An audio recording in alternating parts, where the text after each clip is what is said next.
Okay.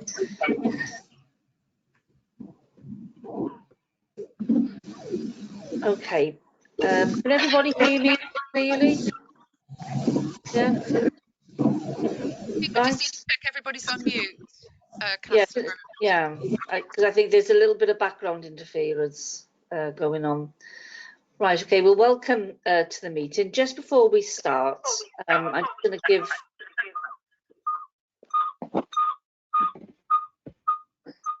just going to give.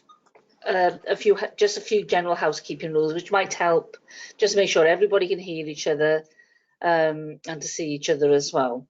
So prior to the start of this meeting, can I please remind all participants that this meeting will be recorded and copy archived for future viewing. Now, could all participants mute themselves when not speaking in order to avoid any background noise or feedback when other participants are speaking? And I think that's quite important for us all to do there. If anybody wishes to speak, can you either put your hand up clearly so I can see you on screen, or use the chat function, which I think we used primarily last time, and that seemed to work very well because I can just then make a list of speakers then. So that did work quite well, but you can put your hand up otherwise as well. And if anybody's got any difficulty hearing or being heard when they're addressing the committee, then can you let myself or Gareth as a Democratic officer know? And if you've got a webcam, if you're having issues, then try turning that off, as this will help with broadband or Wi-Fi bandwidth. So at least then you can still be, or you can hear and be heard. So, but hopefully things will go smoothly. Sorry, Councillor, I can see Councillor Robertson has something that he wants to say. Right, okay. Councillor Robertson? Yeah, can you hear me? Yes, can you hear me? Yes. Okay, I can't turn the volume down on the little remote control. It's very loud. How do I turn the volume down more? I'm pushing a minus and it's down the bottom, and it's still very noisy. How can I turn the volume down? Oh, can I turn it down on? That one I don't know. Gareth, have you any idea? It'll be on your device. Sorry, Councillor. There should be at the bottom of your screen. There should be a little icon with a speaker on there.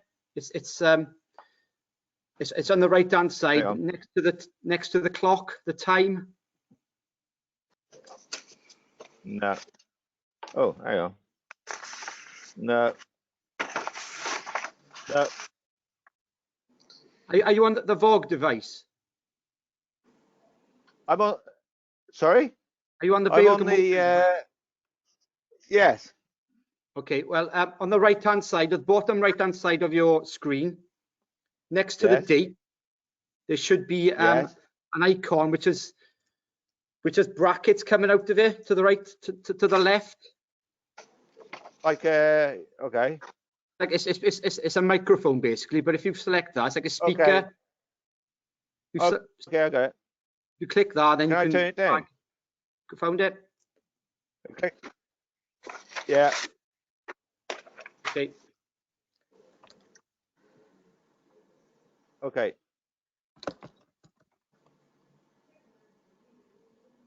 Okay. Yeah, I've lost everything else now, though. Right. So, can you hear and see us now, Councillor Robertson? I can hear you, but I can't see you. Right. Have you changed your camera bit off? No, I haven't. I haven't done anything. It's just I've got a very small. Hang on. Okay, that's it. Yeah. Okay. Excellent. Yeah. Okay. Lovely. That's great. Okay. Well, welcome to the meeting, everybody.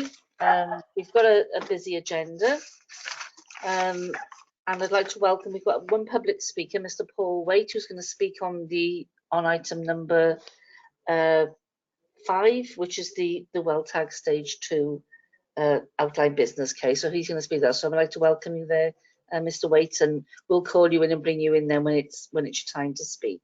Okay. When we get to that item, I'll go through a few more details then as well. So moving on with the agenda then. item number 1 then is apologies for absence. Do we have any? None from me, Chair. Okay. Item number 2 then were the minutes of the meeting which was held on the 22nd of September. Are we happy to agree those minutes? Yeah. Everybody happy? Yes. Okay. And then item number 3 then was to receive declarations of interest, including whipping declarations under the Council's Code of Conduct. Do we have any? No? Okay.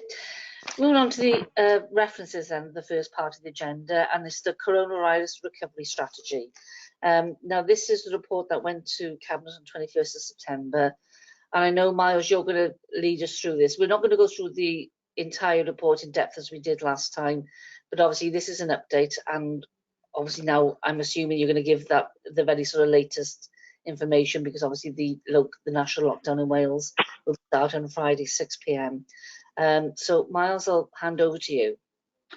Thank you, Chair. Committee, can everybody hear me? Okay. You recall on the 23rd of September, the last meeting of this committee, I took a report called Working Towards Recovery. Essentially, this is the final strategy document that was endorsed by Cabinet on the 21st of September. And all scrutiny committees have been asked to consider the document and to identify in particular areas of focus that you wish to concentrate on as scrutiny committees, because there's some more detail within this.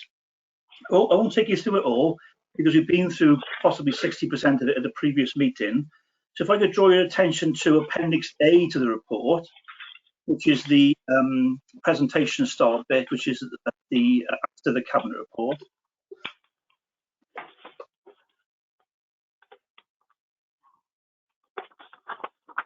Essentially, Appendix A takes the work that we did and we looked at last month, which was the themes, and the 3 stages I mentioned to you, which were response, transition, and recovery, and turns it into a strategy document.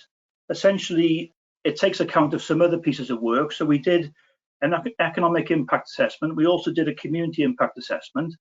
And you recall last month I talked to you about the work that we did with staff and about them working at home and their well-being.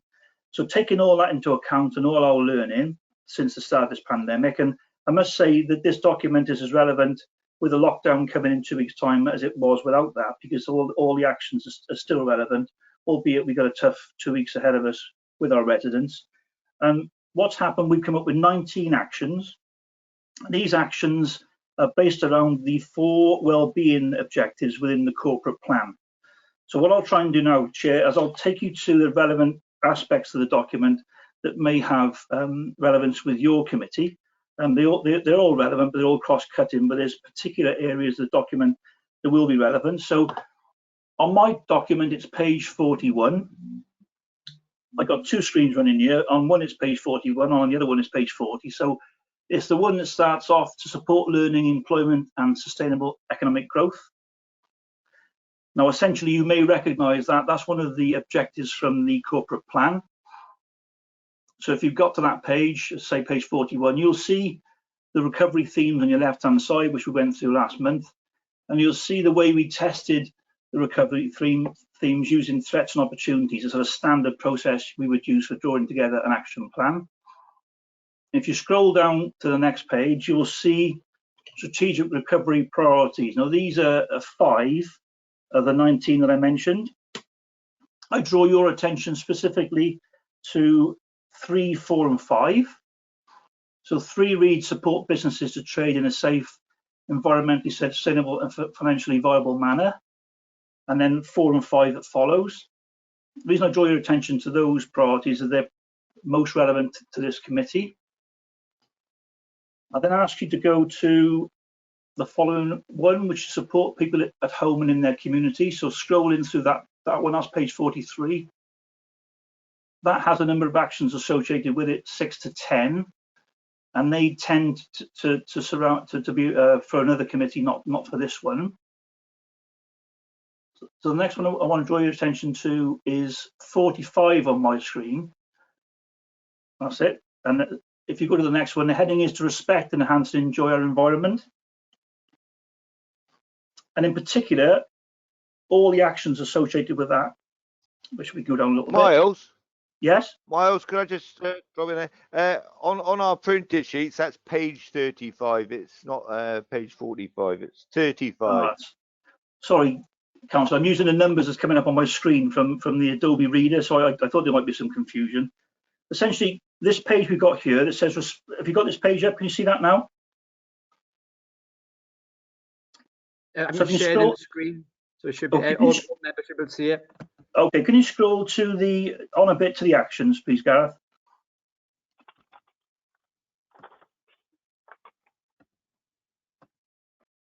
They're too far. No, too far. Yeah, go too far. On the end, you're on the end now. Too far? Too far.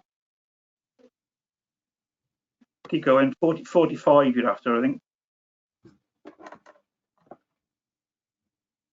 That's it. Oh, sorry. Oh. Yeah, sorry, I got it. Sorry. Delay. Sorry. Okay. Sorry, you've gone again. You want to go forward one.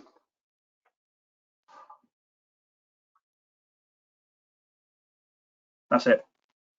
So what we're asked to do is to draw your attention, committee's attention, to these strategic priorities that are relevant to your particular committee. So in terms of this wellbeing theme, we've got work with partners to provide safe and accessible public spaces, and then on. So what we're asking the committee to consider is whether you want to take any of these actions as part of your work programme for the next 12 months. So we'll scroll on again, please, Gareth, to 47 if you can get there. That's it. And then to the actions related to communities. Should be the next slide.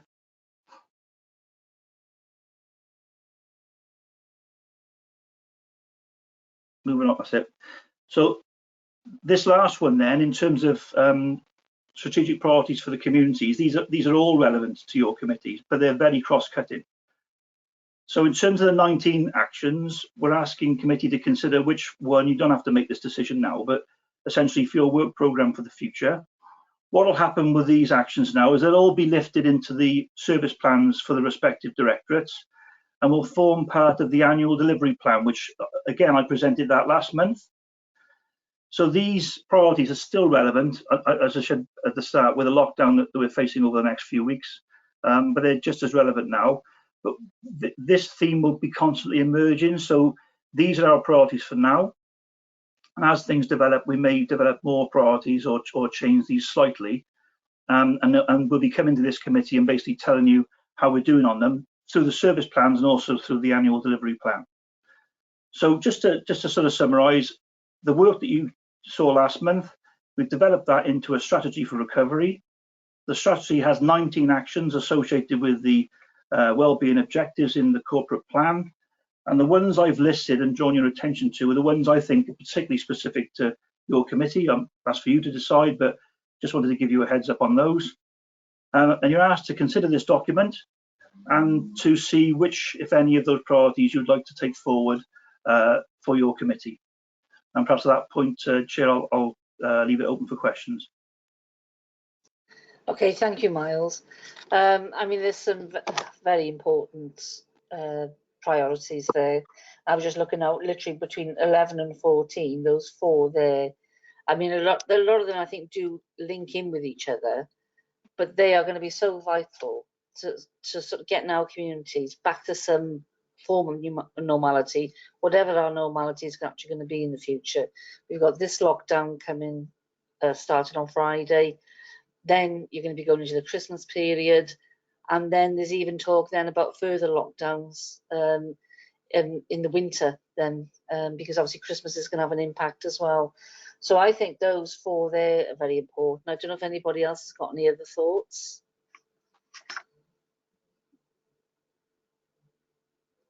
No, does anybody wish to add anything?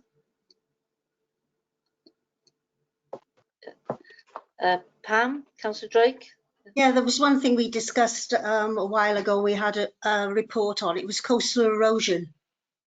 You know, with climate change and everything, that's important in the future.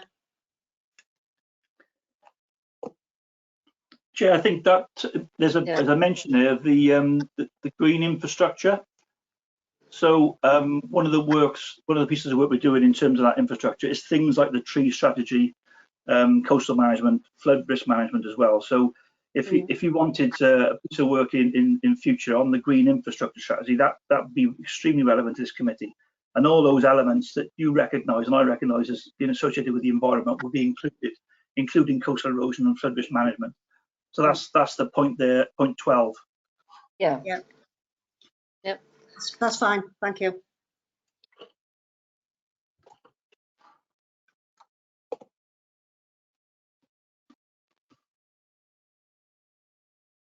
Sorry, Chair, I think you're muted, Chair.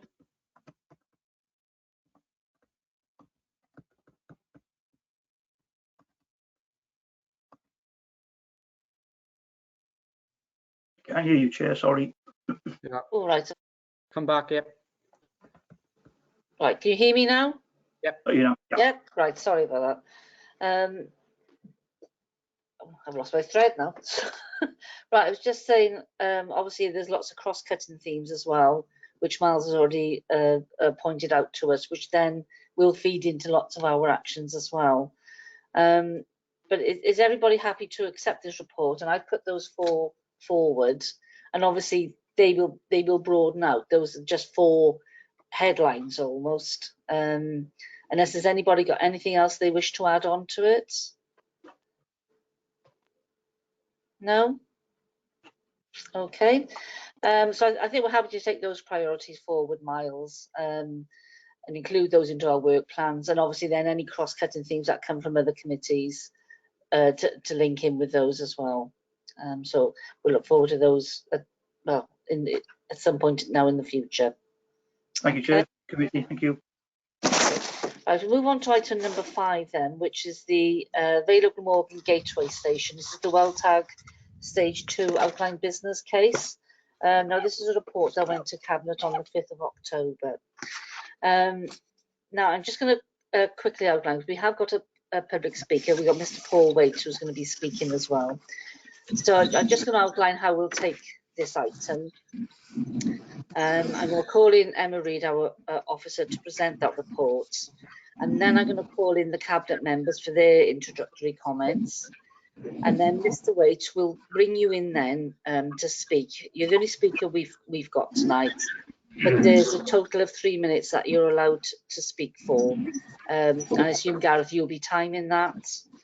And then, yeah, following that then is for committee then, if they want to ask you, Mr. Waite, for any points of clarification around the content of your speaking time.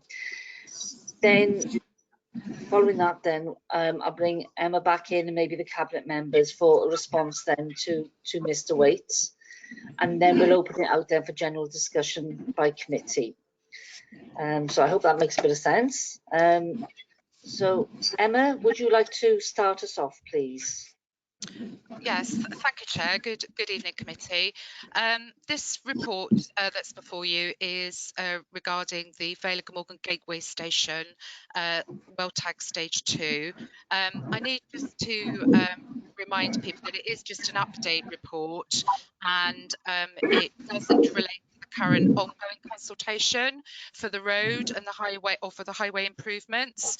So this particular report is purely about the station and the potential for that station and the potential park and ride.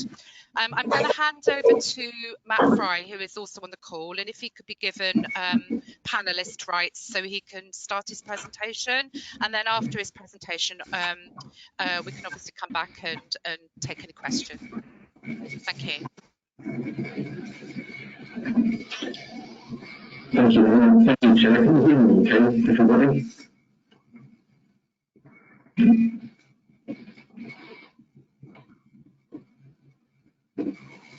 Very distorted, Chair, I think. Yeah, you're very distorted, Matt.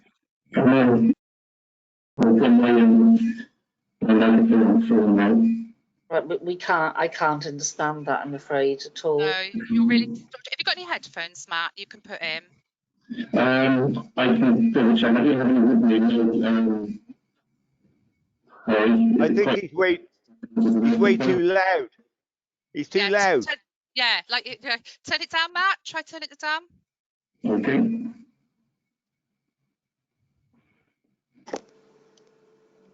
Try now. How's that? How's that sounding at the moment? That's much better. But can you do it down a bit more, maybe? Yeah. Yeah, doesn't have that now. Down a bit more. That's Sorry. as far as I can take it, sorry. Yeah. Okay, just take it slowly then, and let's try. Yeah. Okay. Okay, let's do my screen, okay? No, I must admit, I'm finding that very difficult to hear you. Right, okay. Let's have a look.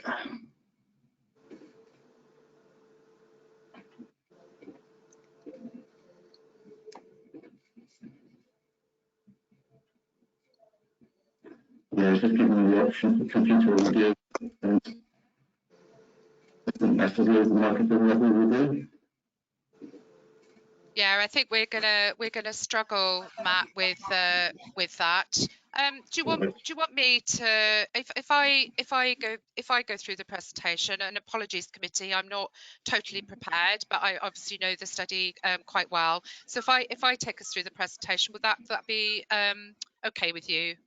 Please, yeah, I think that's the best. Sorry, Matthew, it's just I really could barely hear what you were saying, unfortunately. Yeah. Sorry. Okay. Matt, is it okay if you could just display the slideshow for me so that it's as big as we can get for the committee? Is that all right? Yeah, absolutely. Okay. Right, thank you, committee. So this is a presentation that's been put together by Matthew Fry's team at Arcadis on our behalf. Arcadis are appointed to consider both the Gateway Station and also the current proposals that are under consultation for a potential highway improvement between the A48 and junction 34 of the M4. So next, that's just the study area there. Next slide. So I'll go over this really briefly, but this basically, this slide outlines why it was considered originally that improvements were needed, and it lists there the a number of points. One being about transport connectivity and the problem of accessing that particular area. The second being about the significant congestion on transport links right across the Vale, but also across the wider capital region. There's also been concern about journey time and reliability and routing, particularly for freight and businesses. And the fourth item there is about the Pendoylan corridor from M4 junction 34 to the A48, making a note there that it's quite poor quality. There's lengthy single tracks, there's poor visibility, and essentially the route has become a rat run, which has had negative impacts, particularly on the community of Pendoylan. Public transport and walking and cycling connections in the area are also limited, and there's also limited access to some of the strategic employment sites. So if we were to do nothing, which is still an option, we may still do nothing, all of those issues above would be exacerbated and would get worse. Next slide, please, Matt. Yeah, thank you. So this chart just is just a reminder, really, because we have done a lot of consultation and been through the Scrutiny Committee on this matter previously. But it's just a reminder about what the objectives of the study were and what success would look like. Next. So this is just a reminder again about the consultation that took place on the WellTag Stage 1 study and how we had a long list of options at that study, and how at that time there was just a highway route as a potential for east of Pendoylan, a highway route potential for west of Pendoylan, and the Gateway Station. Now there was also do minimum or do nothing option, as we sometimes refer to it, and that is whereby we don't take any option listed forward. Just next stage, thank you. So we made a decision to split the highway improvements from the station improvements at junction 34, and this was a decision that was taken in discussion with the review group. So this particular study that's before you tonight actually is just looking at the station element of this proposal, so not the road element of the proposal. That is currently for consultation. This is about the station, an update on that station, and an update on where we are with it. So there were a number of issues that we needed to progress to have a look at the station, and essentially this stage 2+, we call it stage 2+ because we have done a stage 2 where we're in an unknown quantity of stage 2+ at the moment. It's not something that's technically within the WellTag guidance, but we did feel, after speaking to the review group, after considering all the comments and consultation that had been taken, that we did need to move to a stage 2+ situation before we took any decision whether we were going to proceed with any of these schemes to stage 3. So that's stage 2+. The list there is what we're looking at, and for tonight, the most important parts are the completion of the Vale of Glamorgan Gateway Station GRIP stage 1 and stage 2, or Transport for Wales stage A. They have actually, Transport for Wales now have their own way of assessing railway schemes, and that's their new terminology for it. So Arcadis were asked to progress that study, and I've just noted there again that we discussed the matter with the Welsh Government, and we did decide at that time to separate the gateway station from the potential local and highway improvements. Sorry, next, thank you. Right, so the appraisal area here, so that the map shows the appraisal area here, which essentially shows the area the study area that's been looked at. And as you can see from that map, Regeneration is right in the middle of that, and you can obviously see the main line, the passing loops, and there's a subsection study area there as well. Next slide, please. Okay, so these proposals, and Marcus might be able to come in later on this, these proposals show the development. Does it have permission, Marcus? I'm sorry, I'm looking at you now. Has permission, or is about to get permission for those? That has permission, and it has outlined. It has, yeah. So yeah, thank you. So this screen here is showing the what has permission at that location, just for your guidance, so you know how the development at that location fits in. Next slide, please. Okay, so there's been the work that's been undertaken at this stage as confirmed, and the outcome is that this is likely to be a category D station.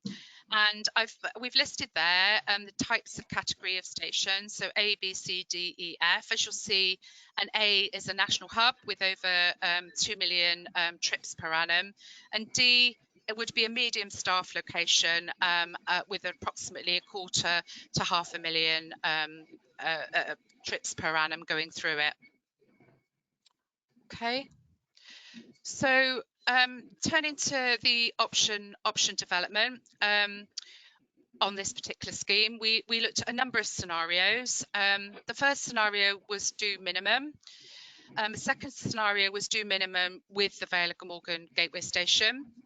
The third scenario was do minimum with Regeneration development, and the fourth scenario was do something with Gateway Station plus Regeneration development.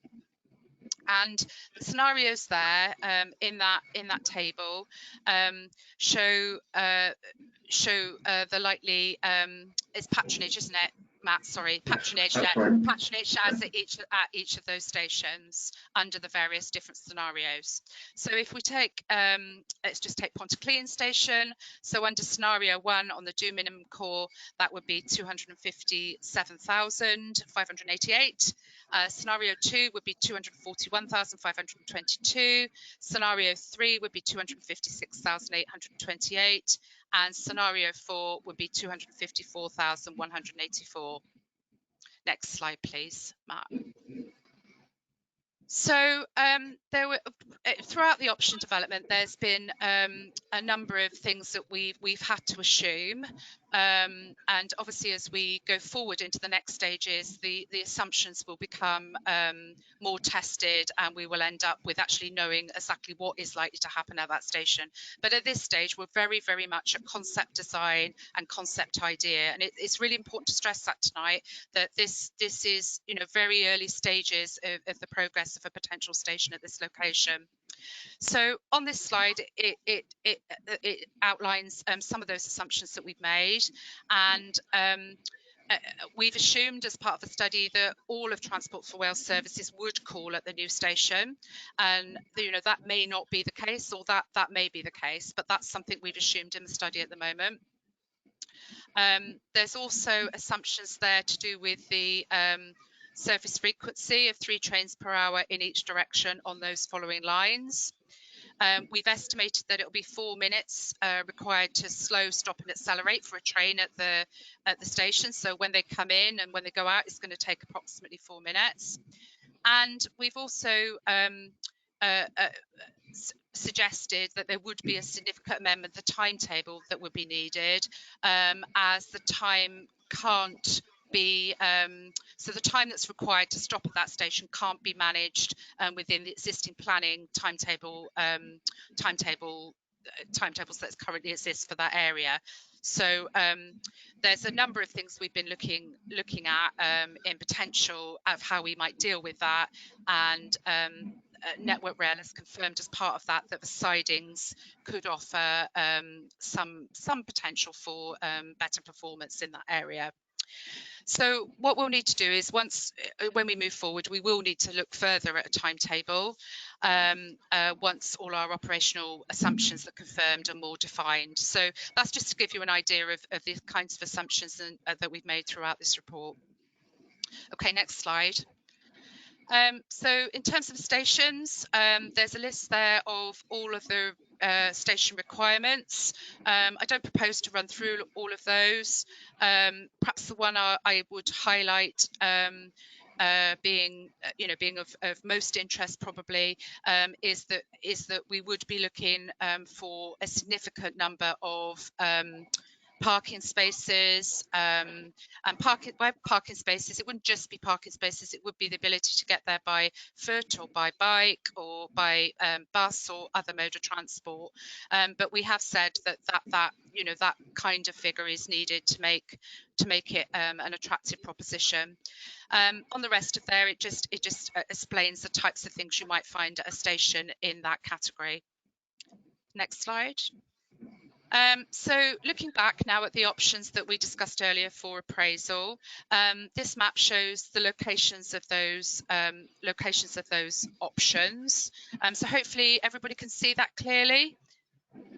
Okay, next slide.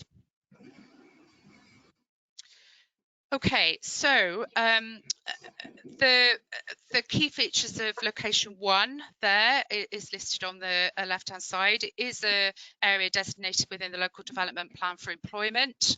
It is an area that Regeneration has outline planning for, which Marcus has mentioned earlier.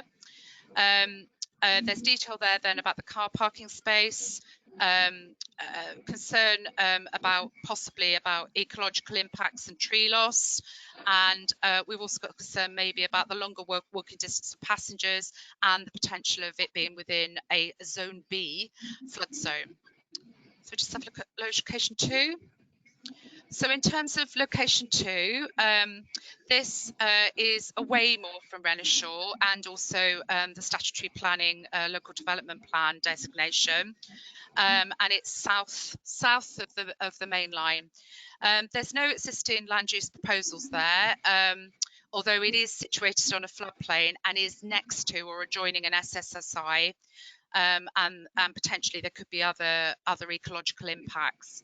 The new road junction will come onto the highway, and there would be car parking space for probably less than the first option, at around 700 or so vehicles, with no room for further expansion. In terms of location 3, this one is the nearest to the M4 junction. Having visited the site on a number of occasions, it is a really heavily vegetated area, very marshy woodland, and there would be extensive land preparation required. Car parking space potentially for around 918 vehicles, but again, like the last option, no future room for expansion, and potentially, obviously, if it's heavily vegetated, there could potentially be ecological impacts, including loss of woodland. So location 4. The existing Renishaw car park. Again, this is like option 1, is within the designated LDP employment zone. The area again has planning permission, and we have discussed the matter with Renishaw, and they're interested in progressing those discussions further at this stage. It has use of the existing access road. It does have reduced environmental impact compared with the other options that we've looked at, and the car park space would be around the 724 mark, and multi-storey could be an option, again subject to any agreement that we might obtain with Renishaw. Sorry, next slide. Okay, so this, sorry, this might be quite small on your screen, and I'm more than happy to send the presentation around after the meeting if that would be of use. But this essentially shows each of the different options and the potential environmental impacts on each of those options. Social impacts, cultural impacts, environmental impacts, and economic impacts. And they're all down the side. Red is not very good, and green is good, basically. And you'll see there, so 3 pluses on a green. If we look at social, option and non-use values, there are 3 pluses there, and it's green, so that's obviously good. If we look at something that's negative, let's have a look at environmental on options 1, 2, and 3. And also residential amenity on 2. They're in a darker red colour, so those impacts would be more negative, and something we would have to consider whether we could overcome those impacts. Okay, next slide. Okay, so in terms of the report, and at this stage, and I say this is very much an update report, it is felt that the Gateway Station could bring substantial sustainable travel benefits at a regional level. And I think the fact that's key for me here is that this project is wider, this station is wider than just the Vale, and we have had discussions on a city region basis about the potential for this station. And looking at the options we've got before us, location 4 would be considered at this stage to be the most feasible solution. So can we just flip back to location 4, Matt? Is that possible? Keep going. That's it. So that's the location there that we consider is the most preferred option. So it's a designated LDP employment site. It's got the outline planning permission. We have an in principle to go to discussion with Renishaw to use the land, and it has a reduced environmental impact compared to the other options. So if we just go to the environmental impact sheet as well. So there, location 4, as you see, in terms of environmental and in terms of environmental really impact, that would be the option on that assessment as being of the least environmental impact. We'll just go back to the slide I was on. Sorry, Matt. That's all right. So that's location 4. I don't, sorry, with the under location 4 and the application, the integration of the proposals, and I've said this earlier, would need to be agreed in advance with the Renishaw development, as that Renishaw development is likely to be implemented ahead of any potential station development. Marcus, I don't know whether that is still the case. Maybe you can update us on Renishaw's plans for that area after I've finished. Next page. Thank you. So next steps, as I say, this is very much an update report on the station and the park and ride.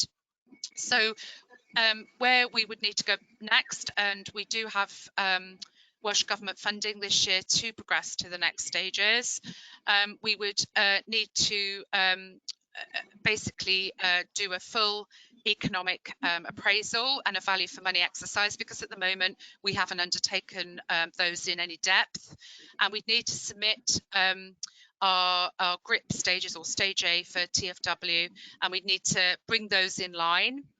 And we need to also see, whether the options we've looked at are the right options moving forward. Now, to move forward as well, we will need to engage with Network Rail, and we will need to have what I call a BAPA and a basic services agreement. We'll also need to continue with stakeholder engagement in terms of engagement with the city region, with local residents, with businesses, the whole host of people we would normally consult with.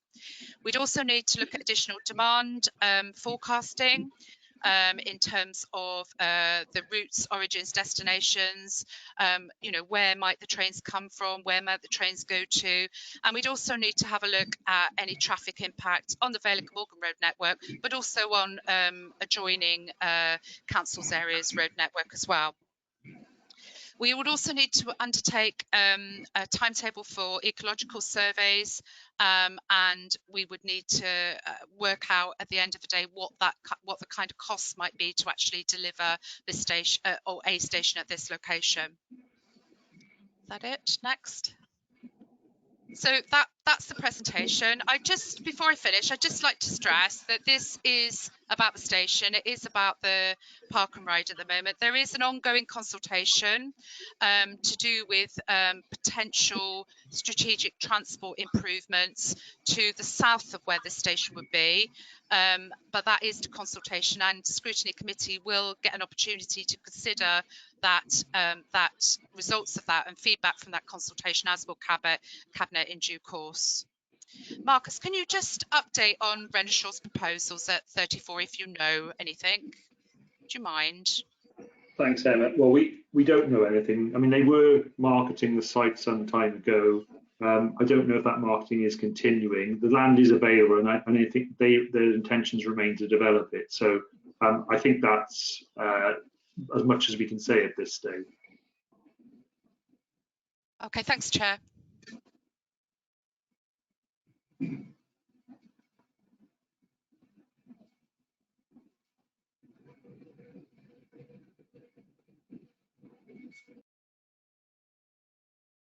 Sorry, Chair, we can't hear you.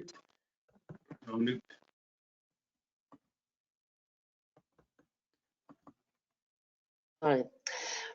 Thank you for that, Emma. I'm going to bring in Councillor Peter King now, who's the Cabinet Member for Neighbourhood Services and Transports.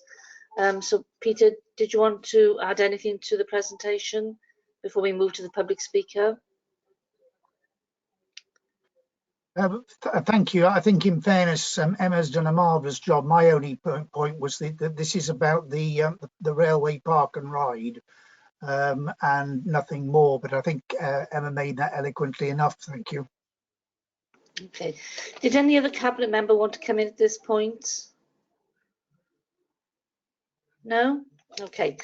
Okay. So I'd like to speak, please, Chair. Sorry? I'd like to speak, Councillor Driscoll. Yeah, I'm going to bring in councillors a bit later on. I did speak about the running order that we go through this for the moment, because we have got public speaker waiting to speak as well. So I'll put you on the list. Don't worry, I won't forget about you.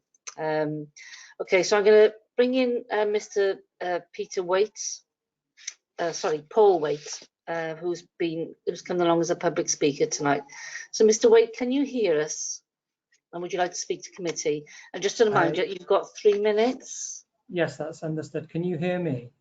We can, yes. Thank you, Chair. Before I start the speech, I'd just like to say, just like Emma Reid has and Councillor King has, that this speech tonight is solely based upon the documentation that has been released for the gateway station. So everything I speak about is all in this gateway document, and there is nothing that, even although it may reference the other one, it is actually in your documentation for this gateway station. So can I carry on speaking now, please, Chair?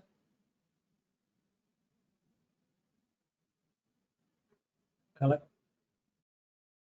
Yes, can you carry on speaking? Yeah, that's I fine. do apologise. So sorry about that. So you may not have had the time to read the 354 pages of the gateway station document, but I have to say that I have, and so has fellow environment and transport consultants. There is a vast amount of inappropriate cut and paste from the other transport study, which bears no relevance to the objectives of the transport station plan. It is littered with anomalies, and I quote these from the documentation. On the outline business case of page 2, the scrutiny recommendations on the 25th of June 2019 regarding the Welsh Government climate emergency has been referenced but not actioned. The strategic case on page 11 is referenced as a review group in stage 1 in 2017. It's probably the most important review group in the World Type Guidance procedure. However, nobody has seen the minutes and the stakeholder composition of this and is open to challenge. Peter Brett, the case for change. The case for change highlights the strategic development for the associated opportunities for Cardiff Airport and St Athan Enterprise Zone. It references Aston Martin, the gigaplant, the connectivity to Cardiff Airport. I asked the committee, how exactly do you think a railway station on the extremities of the Vale, taking people to Cardiff Central, will realise opportunities for Cardiff Airport and the Enterprise Zone? There's no mention of improving bus network, nor at present is the bus servicing, is there any buses servicing this area. The impact assessment report referenced on page 35 has been totally trivialised. The biodiversity study is a preliminary study. It's a phase 1 habitat assessment and ecological appraisal. The whole study is recognised as a sensitive area and no primary data has been collected for this, yet the Council's own planning guidance requires them to do so before you can make informed decisions at the earliest stage. The local authority has a duty under the Environment Act to protect and enhance diversity, and the approach should be to avoid environmental impacts, not to mitigate against them. Which brings me to the real reason for the report. The recommendation on page 10 states accessibility to and from the station would enhance the potential for a new road between junction 34 and the A48. This report is nothing but a backdoor way to add weight to the transport study for Sycamore Cross. You're inheriting a transport study that will in time be proved to be flawed through the appropriate channels. And my final thing is to make 3 recommendations which I ask you to consider. The committee to recommend a full biodiversity study prior to advancement to World Tag Stage 3 as a duty of the local authority under the Environmental Act. To consider the real reason for splitting these 2 studies in the first place, which was not the review group, but the Welsh Government and the Vale of Glamorgan decision. And then to provide the community with the review group minutes from the 27th of November as referenced in this particular document. Chair, I thank you, and I'm happy to take questions. Sorry, Chair, can we go back to recommendation 1 by Mr. Waite, please? Does you mind repeating recommendation 1, please? Yeah, I do think a few people have had trouble actually hearing what you were saying. It did break up a little bit. So yeah, could you just repeat those, Mr. Waite? So I recommend to the committee that they conduct a full biodiversity study prior to any advancement, or as under local authority of the Environment Act. Okay, thank you. Right, okay. Chair, sorry, could I ask if can we ask him to repeat 2 and 3 as well? Because I didn't hear the other recommendations, and I think there may be other colleagues who didn't as well. Okay, sorry, could you just repeat 2 and 3? Mr. Waite? Sorry, number 2 was to consider the real. Hello, can you hear me?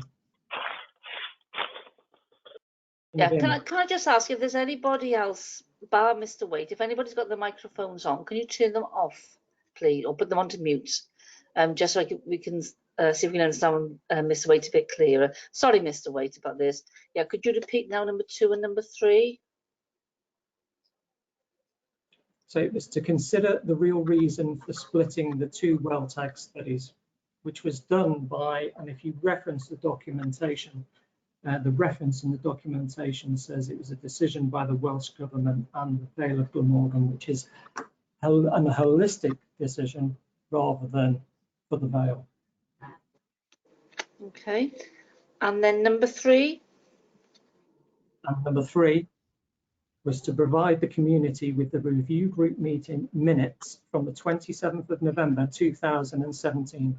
This report at the moment is predicated on well tag 1 and well tag 2 that it references in this document, yet there is no review group minutes online for anybody to reference to find out how they came to the actual decisions of what to take forward to well tag 2. Okay. Now I've got a few councillors have indicated they want to speak, but can I just ask if any of the councillors, because at this point it's about just points of clarification from Mr. Waite, or is it just speaking on the item per se? So Councillor Bailey, I know I've got Councillor Bailey, I've got you. I'd like a clarification. You want a clarification? Okay. But this is a clarification, if that's okay. Yes, that's fine. Yeah, thank you. Sorry, I'm struggling to I don't know whether everyone else is experiencing the same, but the sound seems to be dropping out quite regularly. The question I had to just clarify was Paul mentioned that in the report it says that this will add weight to the case for a road. Can you just remind me what page that was on in the report? Because I think that's quite significant that that's written in black and white. Sorry, Paul, can you say what page it was? You cut out at that moment. So it is, yeah, sure. It's the outline business case, page 10, and I quote, accessibility to and from the station would be enhanced with the potential for a new road or Hans Road infrastructure between junction 34 and the A48. There we are. Thank you very much for that clarification. Okay, thank you. Now, Councillor Driscoll, you indicated you want to speak. Is it around point of clarification of Mr. Waite at the moment? No, actually, I asked to speak before Mr. Waite spoke, so it was just a couple of questions. Yeah, no, but I have to go in the order that we have to follow those procedures for the meeting. I've got a list of speakers then for when councillors for their input as well. So do you want to just remain on that list for a minute? Yeah. Yeah, okay. And then Councillor Andrew Robertson, were yours any points of clarification or just as a speaker? I just wanted to have a bit of clarification on some of the text. It's not on Mr. Waite's actual delivery, which I thought was excellent, but no, it's more to do with issues I picked up. Right, okay. I'm going to ask now for a response then from Emma as the officer, and also then... I have put my hand up many a times. This may help the committee, I don't know. When a speaker hasn't been heard, that their speech is submitted in the handout section. I don't know if we have Mr. Waite's speech at all. That may help the members in discussing the debate. So can I request, and Gareth can correct me on this, do we have Mr. Waite's speech by any chance? Unfortunately not, Councillor Rowlands. Mr Waite wasn't forthcoming with his speech. Well, we've had it in education where it was, so I struggled to hear most of that. So I would, I would like to see Mr Waite's speech in sort of like in writing to sort of assist. I thought that was one of the procedures that we had in place. Yeah, we asked the speaker to provide their speech in case there's technical difficulties we've had tonight. Mr Waite wasn't forthcoming, so unless Mr Waite can send me the speech now, I can add it as handout, but that's up to Mr Waite.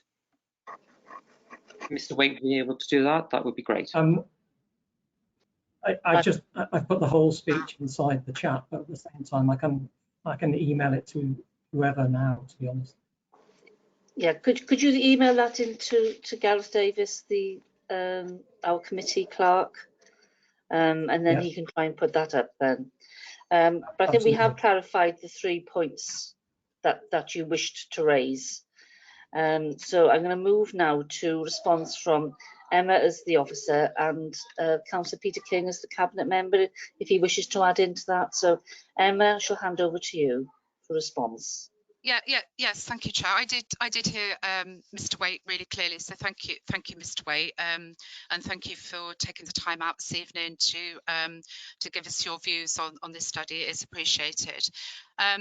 In terms of some of the points you made, I just want to pick up on a couple, if that's okay.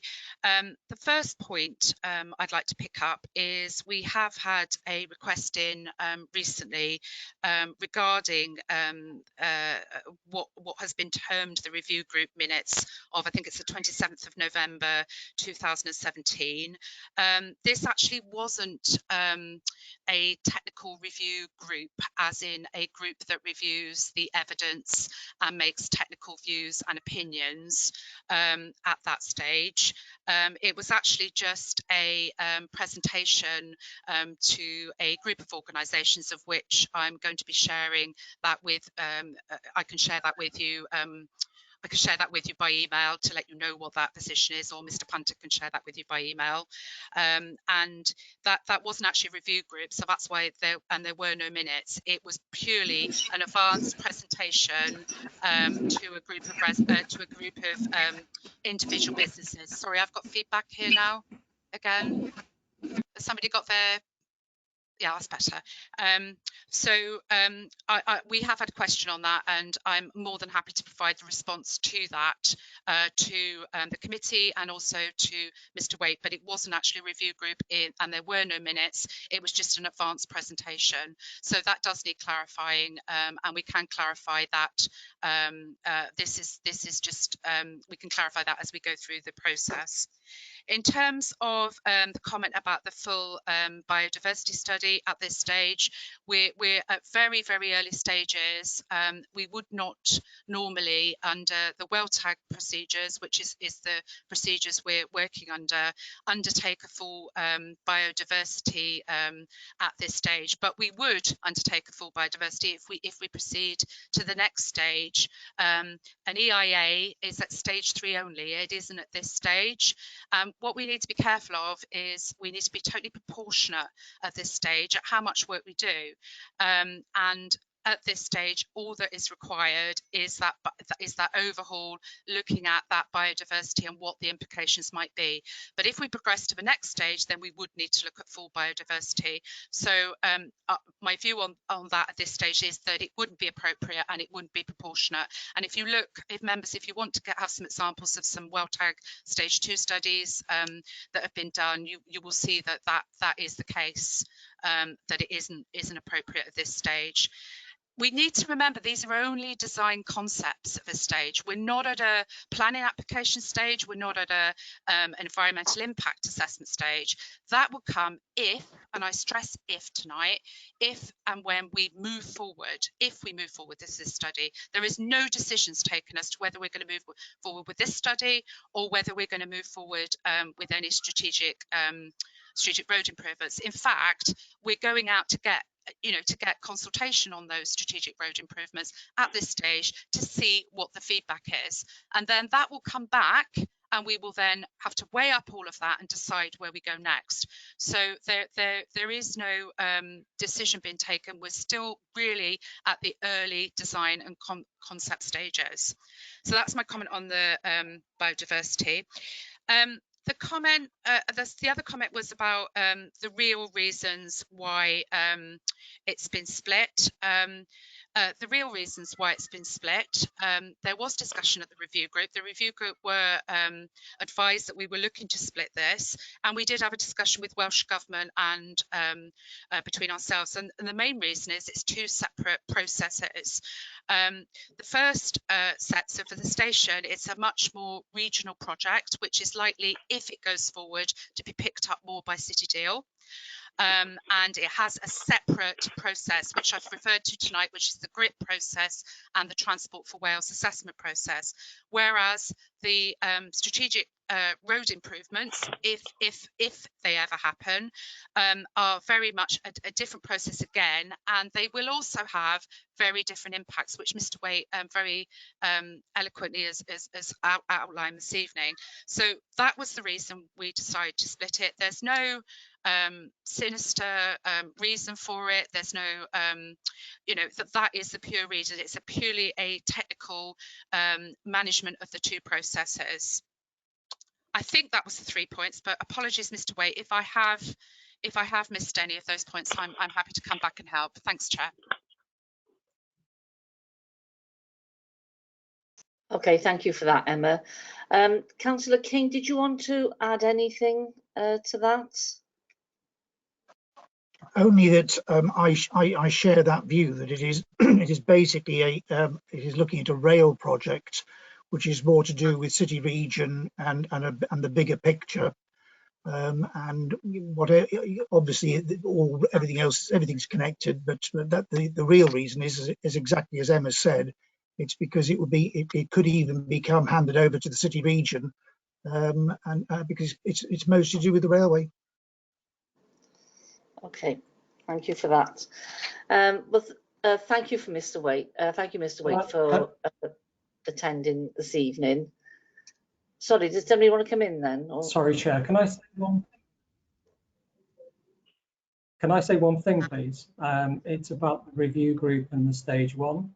I refer you to the WellTag document, page 34, which says the size and the composition of the review group should be set out in the management of the stage one report, and it should involve to make the decisions in stage one of the appropriate people across the different expertise levels, not like Emma said that, you know, it was almost a briefing session. It is actually a point where they make the decisions on the 7 options to take through to the stage 2, and it should have the appropriate social, cultural, environmental and economic representation. Okay, all right. Well, thank you, Mr. Waite. As I said, you know, if you could send your presentation, that would probably help as well. We can send that out to members. Yep, I've done that. Thank you. Okay, no worries, but thank you for attending. I know there's been a few issues tonight. I've been actually fine. I heard everything, so I'm actually okay. Right, I'm going to. Sorry, Councillor King, did you want to add anything or not? No, I think I've already added everything I can. Thank you. Right. Okay. All right. I'm going to open it up now to general discussion by committee. I've got a few councillors waiting to speak, and the first one is Councillor Vince Bailey. So, Vince, did you want to speak on this? Thank you, Chair. Sorry, I thought the other Vince had asked before me, but okay. No, you did first. Great stuff. Okay. First question. I'm intrigued that the report recommends retaining the do minimum option for consideration. I just wonder what the thinking in that is, given that that was removed, is my understanding, that was removed from the separate process that's being undertaken to consider the road. So why is it being left in now, but wasn't left in on that? We're also now separating the schemes out for individual consideration. On page 5 of the Cabinet report, the problems identified under 2.3, just a couple of them there appear to be left in from when they were both being considered together, because I'm intrigued to know what the thinking is about how a train station would address the poor highway infrastructure, leading to poor access for local communities and businesses, because the businesses aren't going to use park and ride, and accessibility for HGVs. I mean, has this been updated properly? Because those problems have got nothing to do with the train station as far as I can see. Can we confirm that the new stage 2 process that we're now going to go into, the stage 2 plus, or whatever it's called, is going to in no way reference a road, and it will entirely be considered separately? Because if you are going to give any consideration to the road in that document and in that process, you're not going to have a true assessment of its feasibility as a standalone project, are you? It's also said that it's a Cat D train station. Similar train station to that would be Dinas Powys. You know, this has got a proposal for 500 to 1,000 parking spaces. However, how many other Cat D train stations have got that many spaces? And are there different planning restrictions that govern applying for that status, so status D, as category D, as opposed to other categories? Because there isn't a single, I can tell you now, there isn't a single Cat D train station in Wales that has that many parking spaces. So I'm interested in that. And then if I could ask as well, it's assumed that all Transport for Wales services will stop at this station, but obviously there's no guarantee. So it does concern me slightly that we might overinflate the feasibility of this scheme if it turns out that Transport for Wales don't stop, given that it is going to take 4 minutes to slow down, stop, pick up, and then go. And my final question is, it's illuminating that you've said this is much more regional and is likely to be picked up by City Deal, and Cabinet member mentioned this is a bigger picture project, and therefore, you know, Emma said that this is more likely to come funding from City Deal. And I know this is a slightly different question, but where's the money expected to come from for the road project if this is the City Deal thing? And just finally, if I could just ask, I know that I'm going to take on face value what Emma said about recommendation 1 by Paul, which was about the biodiversity report. If it is, you know, simply a matter of standard process that we would do that at stage 3, then fine, I'll leave that.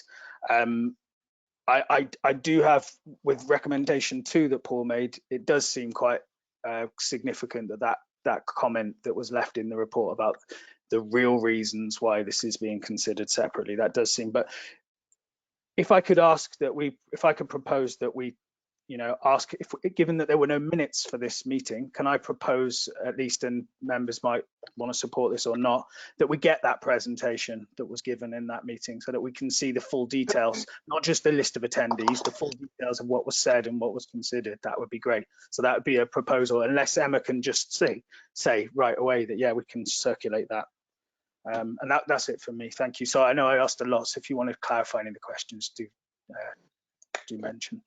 Okay, I've got other speakers, but I think, Emma, did you want to, because Councillor Bailey posed several questions. Yeah. Do you mind if I come back as best as I can on each of those to start with? Is that okay? Because otherwise my pad of paper will get really busy. Yeah.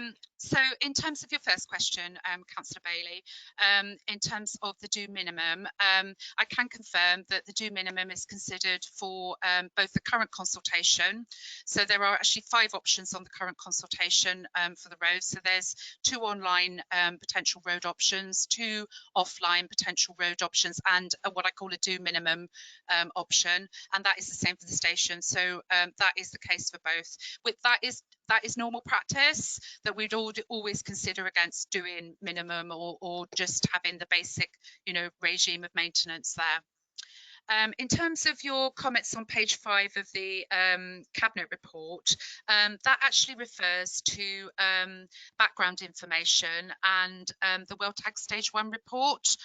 So it's an earlier part of the process where whereby both of those sorry, those were the original, when we were considering the station and the road together, they were the original aims of it. So that's your second point. In terms of your point regarding a standalone, I've obviously already said something on that this evening. You made a comment in terms of access. Yes, access will need to be considered, but if there is no potential or no option for an improved access at this location, then access to that station would need to be considered on how it is at the moment and what impact that would have in terms of the rail network. So hopefully that answers your question on that. In terms Sorry, of my third question was about asking that stage 2 in this new consideration of it as a standalone project, that no reference to a new road is included, because if you weigh it against a road, you're almost predetermining that that road is going to be there. In order for this to be considered as a standalone project, it needs to be considered with no reference to a road whatsoever, in my opinion. Yeah, well, you still need to access the so you still need to access the station, whether that's by the existing infrastructure or whether that's by a new road.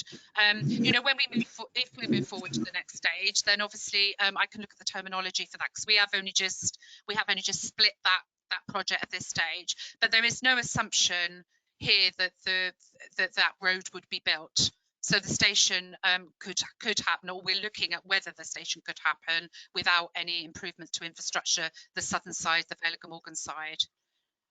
So does that answer your question? Kind of, yeah. Sorry. So, but the do minimum is in all options. So both for the station and for the road. In terms of category D station, spaces are very much dependent on the land availability and the location. So if you use the reference of Dinas Station, and off the top of my head, I don't know if that's a category D, but I'm not going to, I assume you've probably done your homework on that, so it possibly is a category D.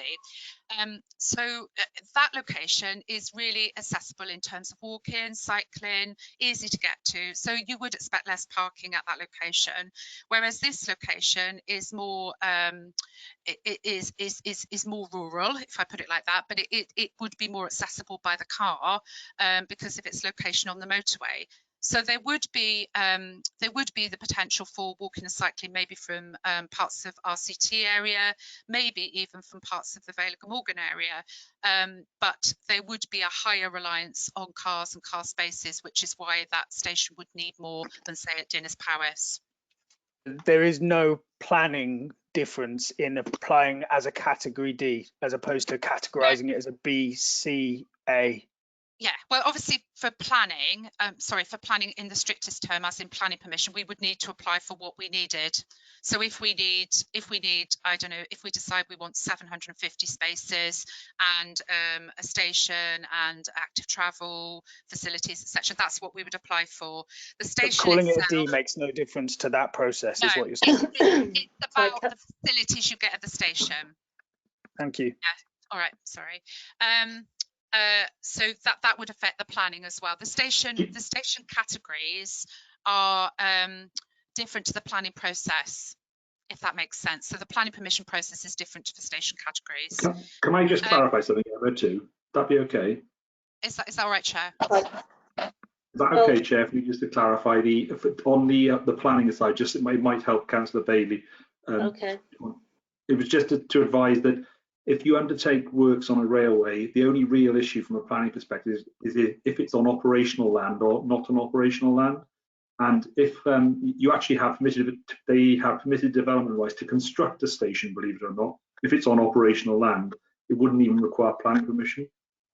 But obviously in this particular instance, pretty much all the options aren't on operational land, and therefore whether it's category A or category D would make no difference. There would be a need for planning permission. So just to clarify that point.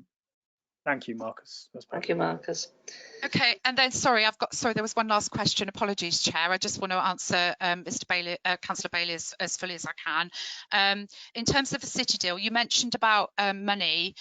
There is no decision how any road, any future possible road, or how any station would be funded at this stage. And there's no commitment from City Deal or otherwise to any funding. There's no commitment from Welsh Government, but it does that there is a it has been talked about in City Deal, and there is a commitment to looking at how that might be dealt with moving forward. So I know you mentioned about competitive funding. At this stage, that isn't the case. And we are funded by Welsh Government to do these particular studies. But it would need to be looked at longer term if we decided to progress with it. Thanks, Emma. You just missed one thing, which was about, I appreciate I asked you a lot of questions, so sorry. The last thing, and probably quick to address, was just the fact that there's an assumption made that every TFW service is going to stop. Now that's assuming a really busy station and a vibrant, viable station. If you make that assumption, are you overinflating the case for a station? Yeah, so we've had to consider what the best case scenario would be, but as we move forward, we would be able to refine what the potential station, what the potential trains might be that stop at that location. So I've been quite clear, or we've been quite clear that that is an assumption at the moment, but we don't know at this stage what actually would stop there. And don't forget, as part of a wider regional, there are other stations promoted by the sub Wales region at various locations. So we are going to be potentially competing against that as a city region, against say something that might happen in West Wales or something that might happen to the east of us. So all of those sorts of things would need to be considered in the next stage as to whether that was viable and the sort of trains that stop there. I mean, obviously at the moment with COVID, it's obviously totally different in terms of what's happening. So you need to assess it at the time. Does that help? Totally appreciate that. It does. It's just that if you make this stage more successful, you're more likely to proceed to a stage 3. That's the reason I make that point. And that obviously gives it a greater chance of getting to the next stage and has serious implications. That's the reason I make that point. But thank you for your points. Okay, thank you very much for that. And thank you, Emma, for all your responses there. I'll bring in Councillor Driscoll next. Vince? Yeah, thanks, Chair. Can you hear me? Yes. Yeah, it's most of my questions were asked by my colleague there. I think he must have been cribbing on my sheet. Just two things, really. If we hand this over to the City Deal, does that mean it's completely taken out of our hands as far as planning is concerned? I think that's one's for Marcus, and the other one is for Emma. I mean, I appreciate she's been quite busy this evening. I can understand the benefits of this station and the parkway, etc. But I can't see the benefits for the residents of the Vale of Glamorgan. There's not many people who live near there, and I'm just wondering, can you enlighten me? Thank you.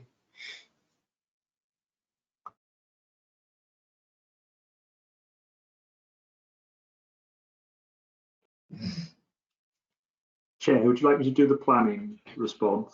Yes, please, if you could do that. Thank you, Chair. Just in respect of planning, no, while City Deal may decide to take the project or support the project, we are the local planning authority for that area, so it would be responsible, us as a council would determine any application, unless, of course, it was a development of national significance, in which case that would be Welsh Government. Okay. And then Emma, did you want to respond to Councillor Driscoll's other points? Yeah, thank you, Councillor Driscoll, for your question. In terms of benefits for the Vale, it is located, and I hopefully I've made this quite clear this evening, it is located right on our boundaries. So there would be benefits to both businesses that are located in that area. So just off the top of my head, we've also got Regeneration, we've obviously got Hensol and the businesses there. And it also potentially would be beneficial, particularly likely if longer term we could get trains going to London, it would be beneficial to residents of the Vale of Glamorgan in that they could go to that location and park and ride in there, or they could go to that location and park and ride to go to Cardiff, saving having to go on the road. So I can see the benefits for the Vale of Glamorgan, but I do accept the benefits are for the wider region as well. Thanks, Emma. Okay, thank you. Right, going to move on now to Councillor Andrew Robertson.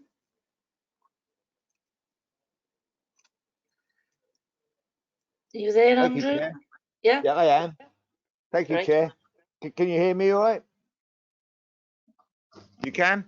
Good. Okay. I've got a couple of questions. The first one relates to which option of the four sites near Renishaw is selected.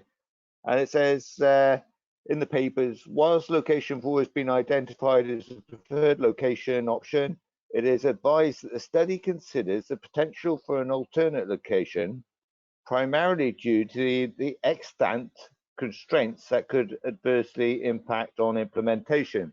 So I'd like some clarity on what those constraints are. Secondly, just to actually nail this down, we have 3 options being considered, well tag B, C, and G options. Are these options mutually exclusive, or are they interdependent? What I'd really like to nail down is that, I mean, it says in paragraph 1.5 on page 4, in agreement with the Welsh Government, a decision has been made by the Vale Government, Vale of Glamorgan, to separate assessment of the Vale of Glamorgan Gateway Station from the M4 junction 34 to A48 highway link options. Now, does this mean that, and I want this nailed down, does this mean that this station project, that the Glamorgan Gateway Station project, is actually a standalone project, that it would work if the road wasn't built, and vice versa? Will the road work without the station? Now, I can see how the road might work without the station, but I can't see how the station can work without the road. So let's be absolutely honest here. Could you actually give us a total clarity on whether this this particular well tag study on the Gateway Station could be standalone? Thank you, Chair.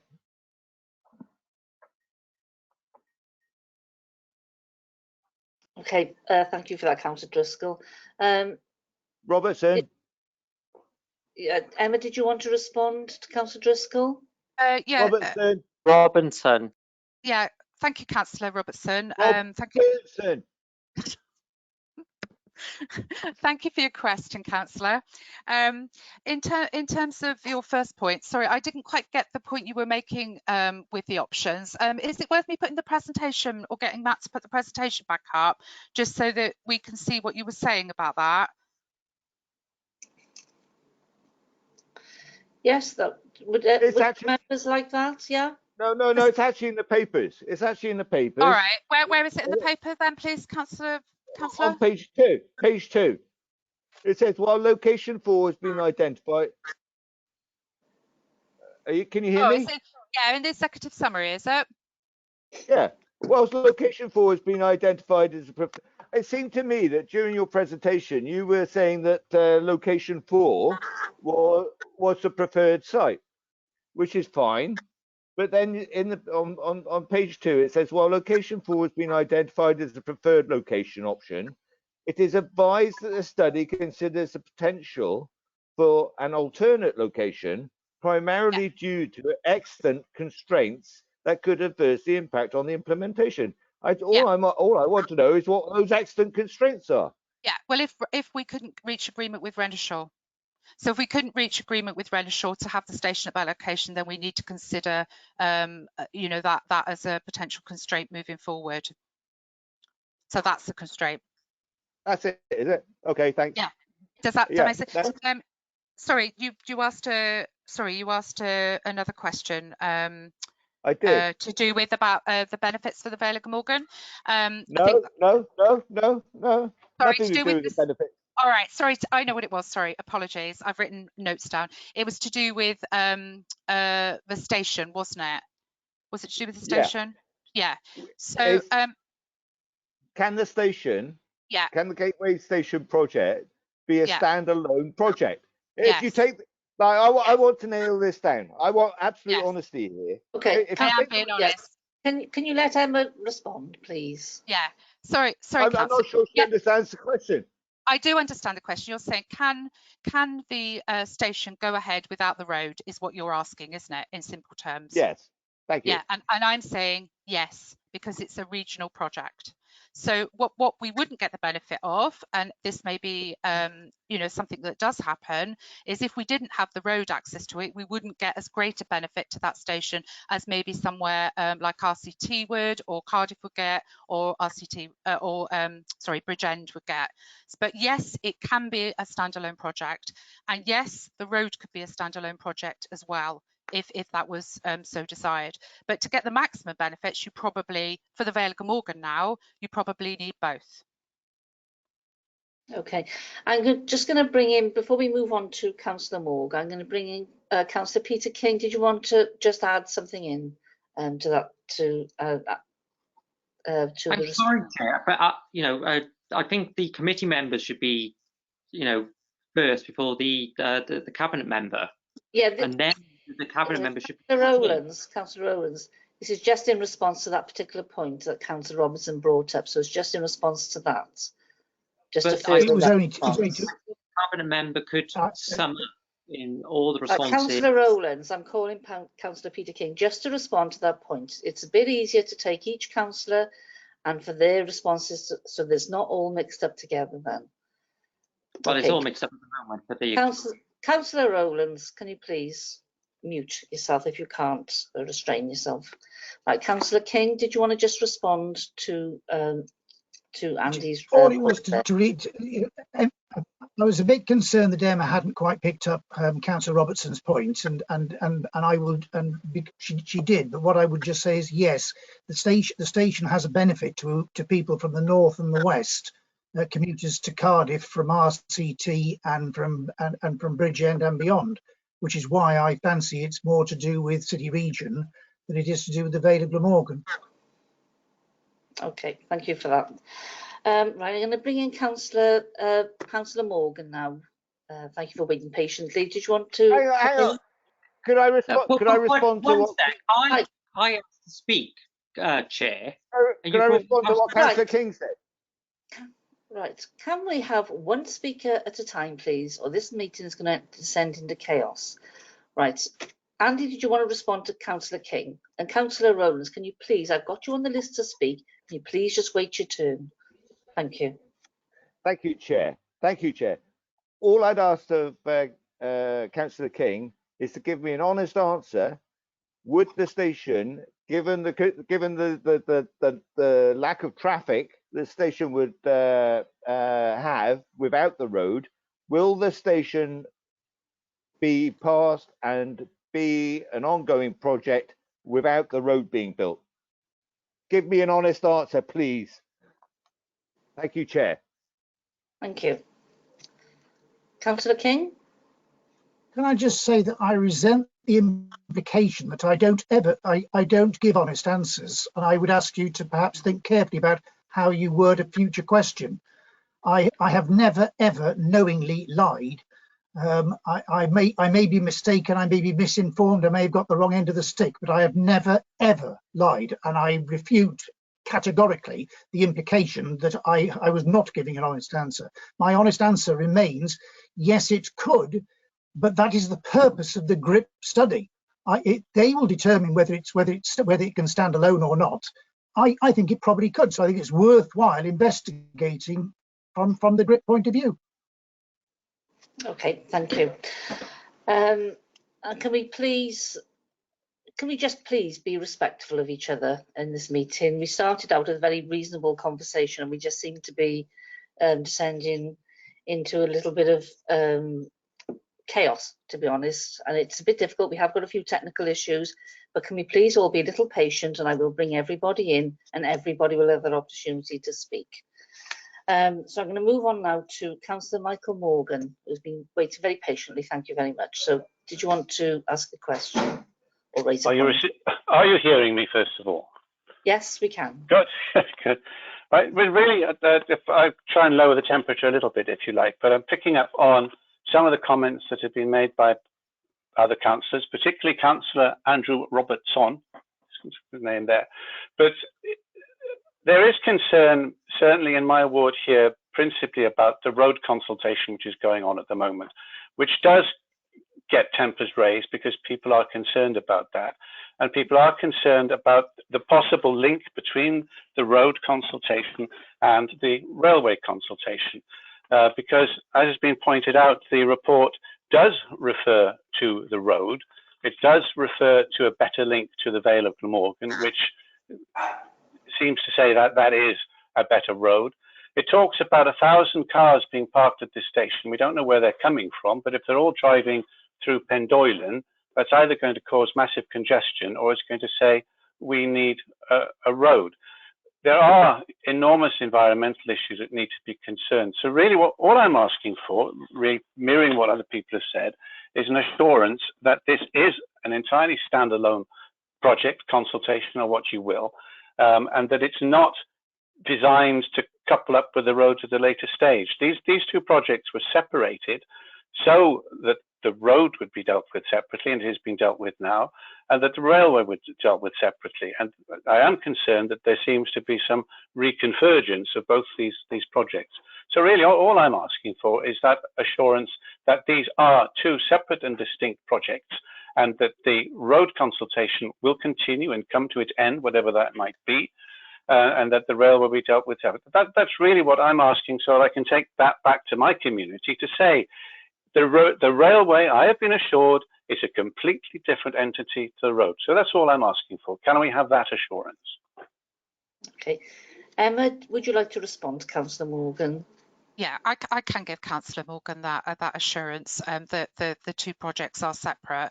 The only proviso I'd put on that is obviously if the road was to proceed, and it is an if, then the accessibility of the station would be better from the Vale of Glamorgan. But the two projects are separate.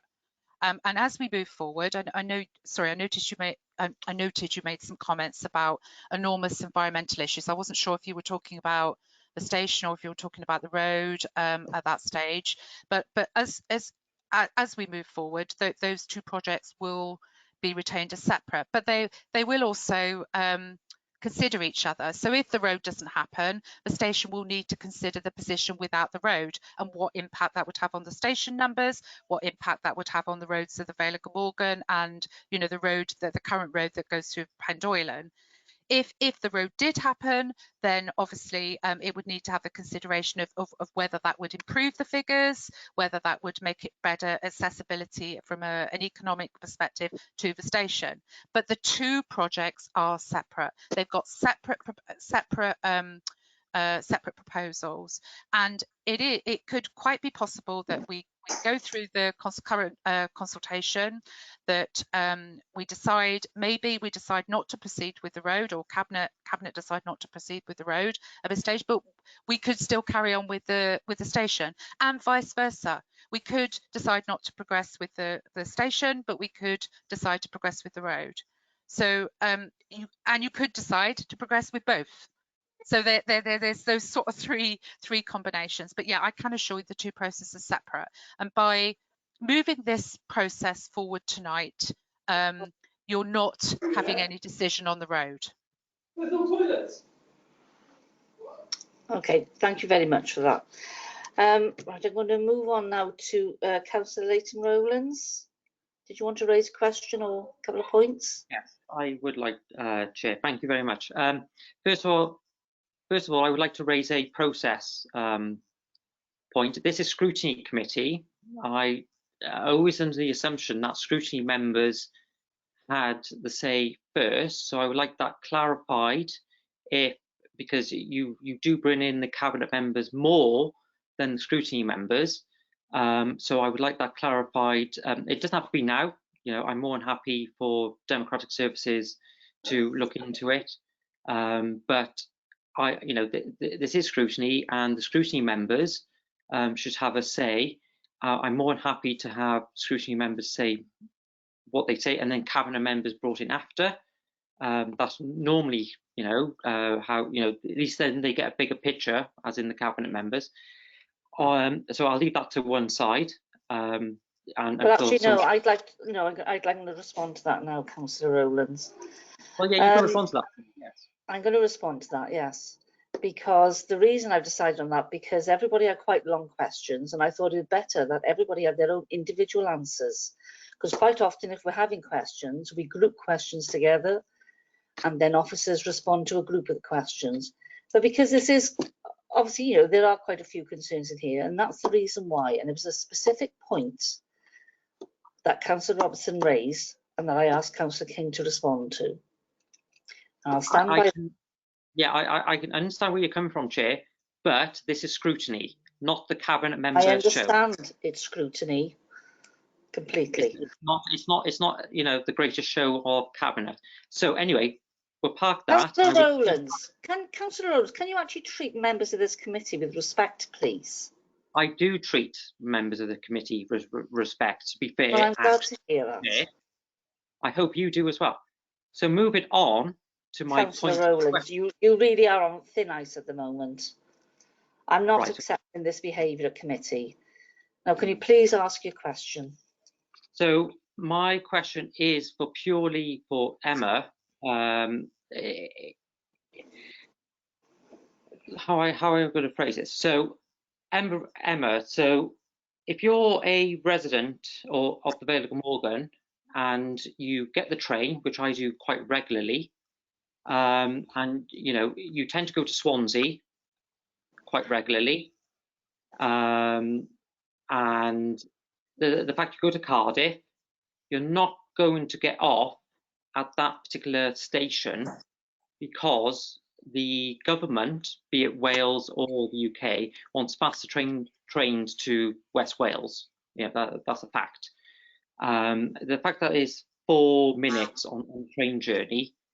I think you might have raised it in relation to, you know, this is a category D station, and we know about the parking, but I have concerns. This is not going to be a station that they're going to stop, Transport for Wales going to stop at. So what guarantee if they've said, you know, we can invest so much money in, you know, into this station, and then they say, oh, well, we're not going to stop at that station. That's my major concern. If Emma could answer that, or if planning can answer that. I can answer that, Chair, if that's acceptable with you. Yeah, that's fine. Yeah, thank you, Councillor Rowlands. Well, if there were going to be no trains stopping at the station, we wouldn't build the station. So we need, through the next stages, to ascertain what trains might use the station.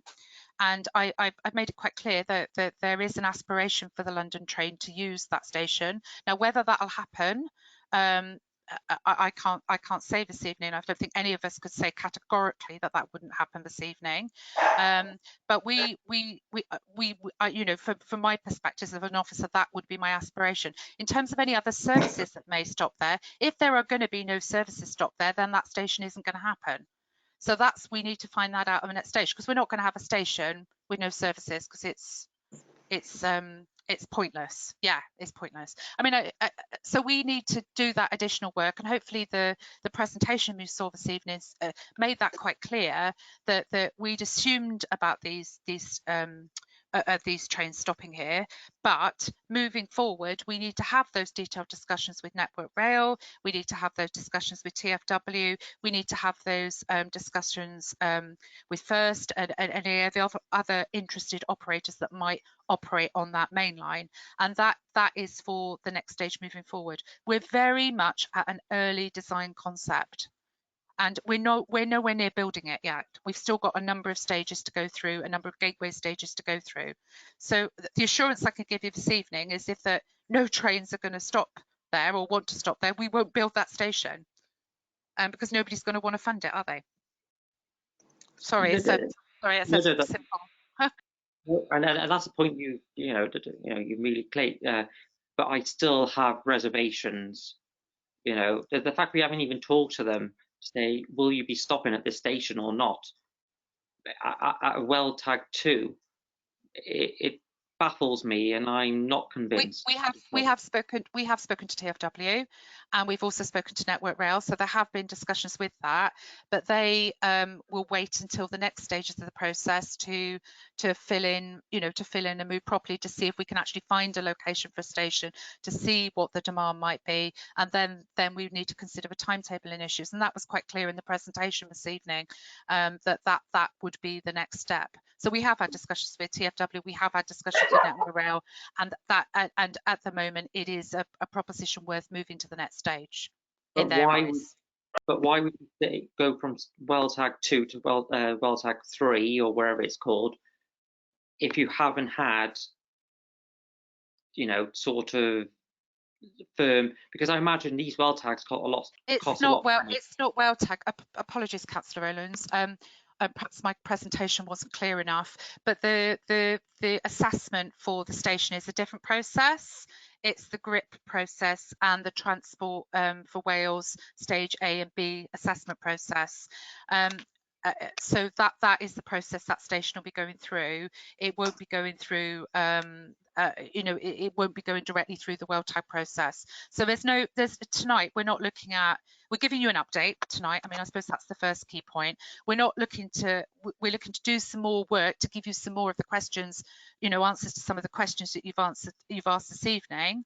And once we've got some of those answers and we proceed to the next stage, we can then reform as a scrutiny committee. Cabinet can have a look at it, and we can decide whether there is that case for that station moving forward. Okay. Chair, can I ask a point of clarification from Emma there, please? Yes, you can. Yeah. Emma, you said that you've kind of. I'm worried that you've left some false hope in that, what you just said there, when you've implied that there's a hope that the train from London to Cardiff would stop. I don't have the figure to hand, but I think we're talking tens and tens of millions of pounds that they've spent on electrification from London to Cardiff to shave off a few minutes. And the expectation is that we would undo all of that investment by asking them to stop for 4 minutes in the Vale to pick up a few people at a Cat D station. That's deeply, deeply unlikely. And I think that everyone knows that there's no chance of the London to Cardiff route stopping at this train station. Absolutely no chance. They've spent more than £100 million on electrification. And to think that we'd stop that's just not the case at all. I'd like to make a proposal, if I may, but you can call me back whenever the timing's. Okay. Did you want to respond any more to that, Emma? I do feel that we've actually said everything that we can now. I haven't got any other indications of any other speakers. Can I just make sure that there aren't any other speakers now who wanted to come in who haven't already spoken? No, that's okay, because it is a bit slow, so I'll just double checking that we've got everybody in there. Okay, you Councillor Bailey, you said you had a proposal.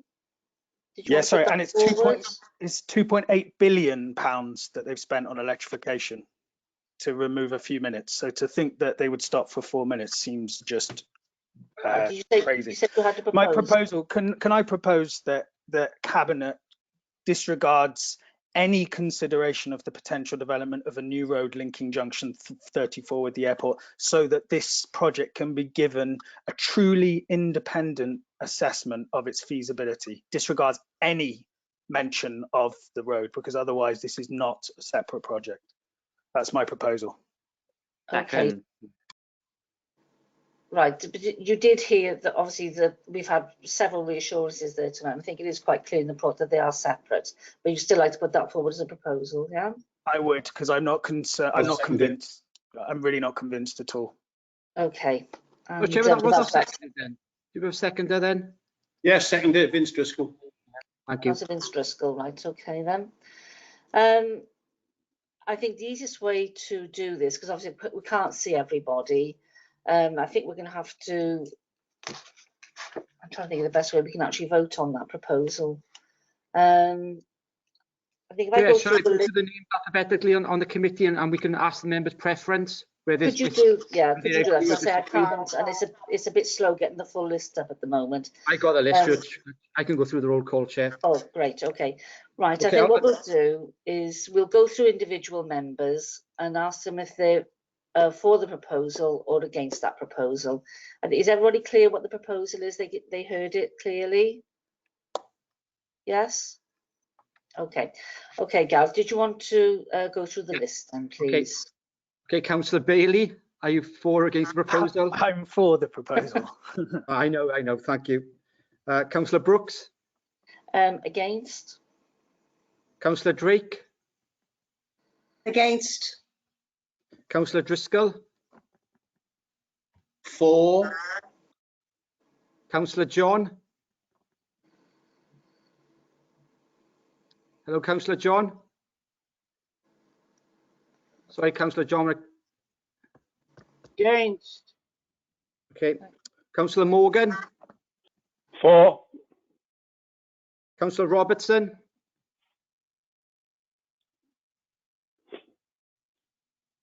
For? I'm for the proposal. Yep.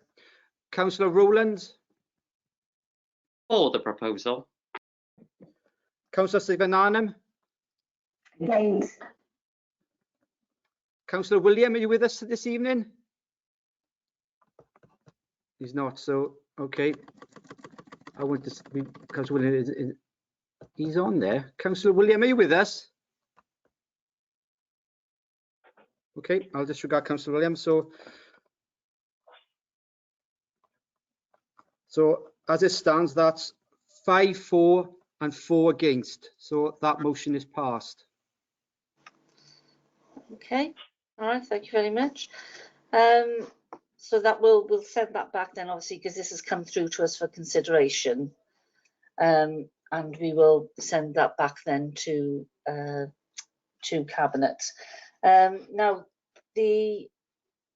obviously it came to us as a matter of consideration, and they're actually haven't looked for it to be endorsed as well. So really, it's committees whether they want to endorse it or whether just to send it back with that recommendation. Because obviously they fly in the face of each other. So are we happy just to send that back to Cabinet with that proposal? Sorry, Chair, are we saying that we endorse the report, or are we saying we note it? Well, we note it, because I said we note it for consideration, because obviously that proposal then, it sort of goes against that endorsing it. So is committee happy with that? I'm happy to note it. I'm not happy to endorse it, but if we're noting it, then yeah, fine. Okay, all right then.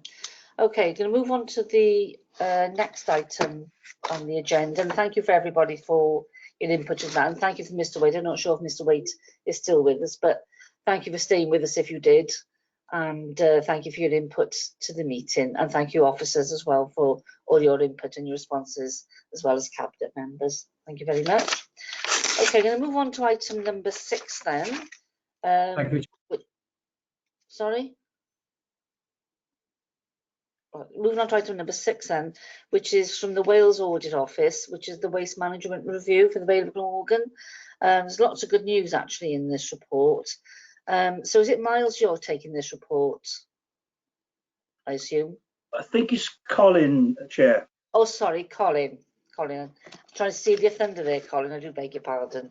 I'd be happy to take it. Oh, Colin is here. Sorry, did you say Colin? Yeah? Yes, Chair, I'll take you through the report. Lovely, thank you very much. Okay, so what I'll do, I'll go through the Scrutiny Committee report, which summarises the Wales Audit Office findings within that report. So the purpose of that report is to advise members of the findings of the Auditor General for Wales' examination of the Council's arrangements for reducing waste and meeting statutory recycling targets along with the Council's response to its findings. So the background to this report, so in line with the Council's regulatory plan for 2019, the Wales Audit Office undertook a review of the Council's waste management arrangements. The review which took place during the period between June and September last year and examined the Council's approach and plans to reduce waste and improve and sustain the recycling performance to meet national future targets. And a copy of the actual full report is attached in Appendix A. And the report was actually concluded and issued to the Council December 2019. Within the report, it summarises where the Council is in terms of its current performance, and that it exceeded the statutory recycling targets to date. And the last target was 64% last year, 2019-20, and that performance last year has exceeded that target. It also mentions the Council's reuse, and it's moved to the blueprint and the changes to the phased approach to the waste management recycling changes. Key issues for consideration. Overall, the report findings were generally positive and concluded that the Council is making significant changes to its household recycling collections and is on course to meet Welsh Government recycling targets, but will need to develop a long-term waste management strategy, address the service's financial pressures, and develop a more structured and documented approach involving the diversity of the population. So the Wales Audit Office reached this conclusion based on the following, and that was the Council is following national guidance on household waste management, although the development of an overall strategy will enable its waste management service to reflect wider social, economic and environmental goals. The Council has significantly improved its recycling performance, but this will need to be addressed the financial risks and pressures of the service as part of the forward planning.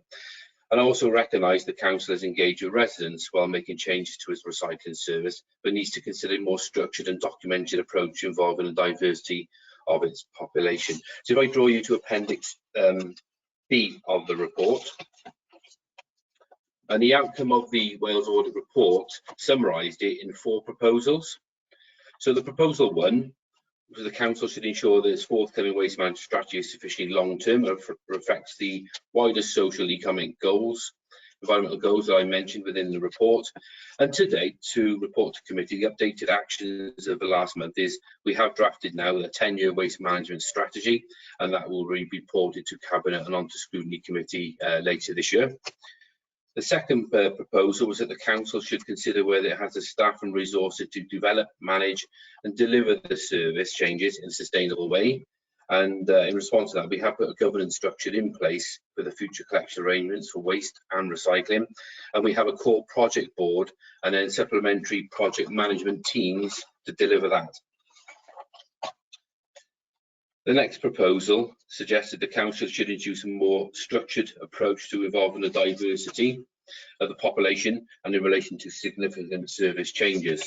In response to that, the actions to date are, prior to the outbreak of COVID-19 pandemic, officers within the service met with community groups with protected characteristics to talk them through the planned waste changes.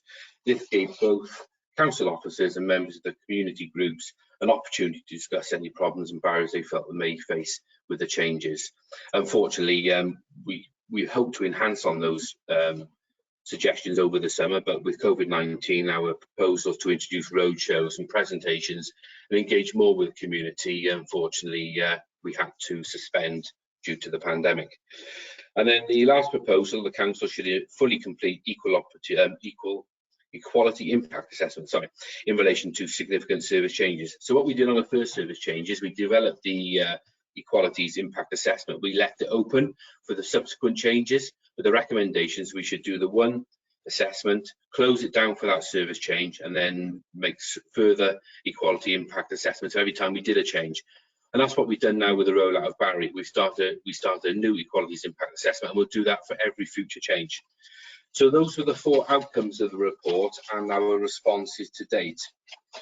So the final key issues for consideration today was recommended that the Scrutiny Committee consider the contents of the report, including the Council's response, which I just got through in form of the action plan. And the auditors undertook the assessment was in attendance tonight, Mr. Ian Phillips, and is available to ask any questions from members in terms of the audit report. And also I can assist Ian should there be any questions in terms of the service area. And from an officer's perspective, in my opinion, it's probably a fair representation, the audit report, as where we are with the service at the moment. So before concluding, Chair, I just want to bring attention to committee some further good news that we've had since this report. Is that earlier this year, we put into Welsh Government 3 bids for this through the circular economy capital funding programme, and we were successful with all 3 bids.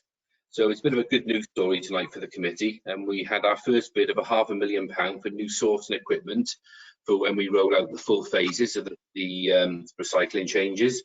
So that will be equipment in our future waste transfer station that we're hoping to build at Atlantic Trading Estate. So when we bring on Penarth and the last phase, that station will have the latest sorting equipment that will perhaps keep and maintain the quality of recycling for reuse.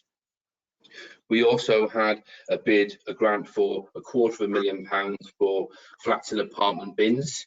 So as you're probably aware, the committee are aware at the moment we can't bring flats and apartments onto the new service because flats and apartments use wheel bins for their recycling, and it's collected commingled. But these bespoke bins will enable those flats and apartments to engage and use the new source separated service, and that will reduce our revenue costs and improve our performance as well. So that's another good news story. And finally, our last bit, which will probably be a really good news story for the committee, because I know last year the committee went to Swansea Reuse Shop, Swansea Councils, and had a look at their reuse programme. And we were successful in a bid for £358,000 to develop and build a reuse shop at Atlantic Trading Estate this financial year. So that will help us achieve some of the goals that have been mentioned in the audit report, particularly those social and environmental goals, where we could work with our colleagues from housing and support local people with the output of the reuse shop. And then finally, we had some good news from our benchmarking figures this year from Welsh Local Government Association have just released last year's output, and our refuse collection service had the lowest cost in Wales in terms of providing the service providing costs. So that's really good outcome. And then finally, this month is just going through verification with Natural Resources Wales, but the service last year hit a recycling rate of 70% in the target year, and that 70% is the 2025 ambitious target of Welsh Government, and we hit that target 5 years early. So in terms of performance, it's looking really good for the service. There are lots of challenges ahead with the rollouts, don't get me wrong, but certainly we're ending on a good news story tonight, I think. So that's the end of the report, Chair, and myself from the service area, and I say Mr. Ian Phillips from the Wales Audit Office is present, but if there are any concerns or questions in relating to the report. Okay, thank you very much, Colin. Very, very interesting report. And I think those proposals for improvement they're very fair, they're very honest, and I think that's fabulous news then about the £500,000 from Welsh Government towards the Welsh Waste Transfer Station, and I'm particularly delighted about the money towards the reuse shop. I mean, most of us managed to get down to Swansea, and it was such an interesting project. Obviously, at the moment there are restrictions, but I know we all came back greatly enthused around that project. So that's fantastic news that we've got the money to actually get that up and running as well. Obviously, once times are a little bit easier than they are at the moment. Has any member of the committee got any comments or thoughts around the report there? Yes, I have, Chair. Councillor Driscoll. Okay. Yeah, do you want to speak? Yeah, great, thanks. Yeah, thanks, Colin. And firstly, thanks for all the help you're doing, giving us in Dennis Powys with the fly tipping, etc. Really appreciated. And also well done with your increase in your percentage. On the reuse shop, I mean, like yourself, we were all impressed, the ones that went to Swansea. But I'm just wondering, is Atlantic Trading Estate the best place for it, or could we consider maybe Halton Road, where there's plenty of empty shops? It's only a thought, but you probably got more thoughts on it than I have, but I'll leave that to you. Thanks, Colin. Can I come in, Chair? Yes, you can. Yeah. Yes, Councillor Driscoll, it's a really good point. But you do normally see them around the household waste recycling centres, because it gives the people the opportunity, when they go to dispose of their waste or recycle their waste at the household waste recycling centre, an opportunity to take into the reuse shop so people can reuse the product. And it's the probably the only gathering place where people take waste. And really, the output of the shop is from, well, I guess, generosity of the members of the public, bringing that waste to that site.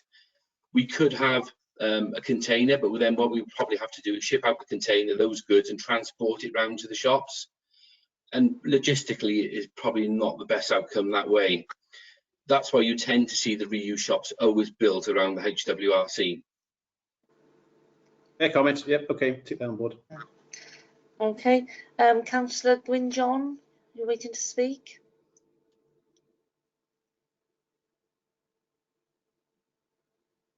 Councillor John, can you hear us? Sorry, I did put that I wanted to speak at 9:50. So have you seen that? The trouble, my messages are very slow coming through, I'm afraid. So I'll put you onto the list later. Okay. Thanks, Chair. So, Councillor John, seem to have lost him at the moment. Okay, Councillor Rowlands, did you want to come in now? Yeah, thank you, Chair. I just wanted to raise a point on the recommendations.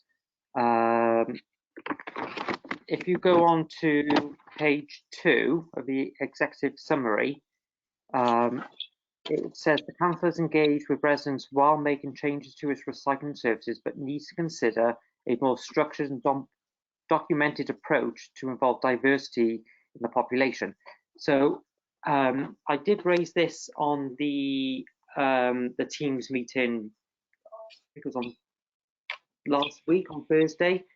I had a few elderly residents who have one didn't know about the new changes in recycling, but also two, they can't sort of having so many containers, get them all out to the roadside at one time. So I'm seriously concerned that the Wales Audit Office has sort of recommended that as a point that we need to improve on. I just wonder if Colin could just expand on that. I know I spoke to him previously on it, but even now, even today, a resident, didn't even know that the recycling was coming in, and she's an elderly person. I'm concerned that we haven't engaged with our community groups. Two, we haven't had diversity. So if Colin can expand on that, that'd be great. Thank you. Okay, thank you. Colin, did you want to respond? Yeah, thank you, Councillor Rowlands. And as I mentioned last week, the team will be on hand to support any residents through this service change. We are changing over 20,000 households this week, and I'm sure whether there may be one or two perhaps residents we have missed in the communication, I guess that's inevitable with such a big service change. But what we can promise you is that we will ensure that those concerns raised by those perhaps vulnerable residents, we will robustly respond to. What we have introduced, and I recognise the use of 4 containers is quite difficult, is we have introduced now a quad badge, which is part of a development of looking at the diversity of our population and the needs of the vulnerable residents. Is we've developed a quad bag, which is now 4 containers or 4 quadrants sewn in between it. So it's like a blue bag, and it has 4 dividers internally, if you like.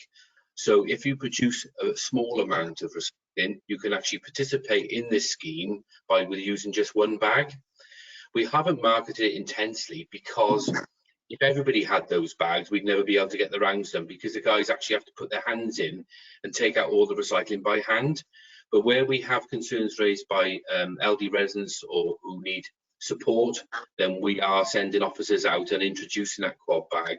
And I'd be happy to take up any concerns you may have and take that back to the officers and ensure we robustly respond. Thank you for that, Colin. I appreciate that, and I appreciate the quad bag.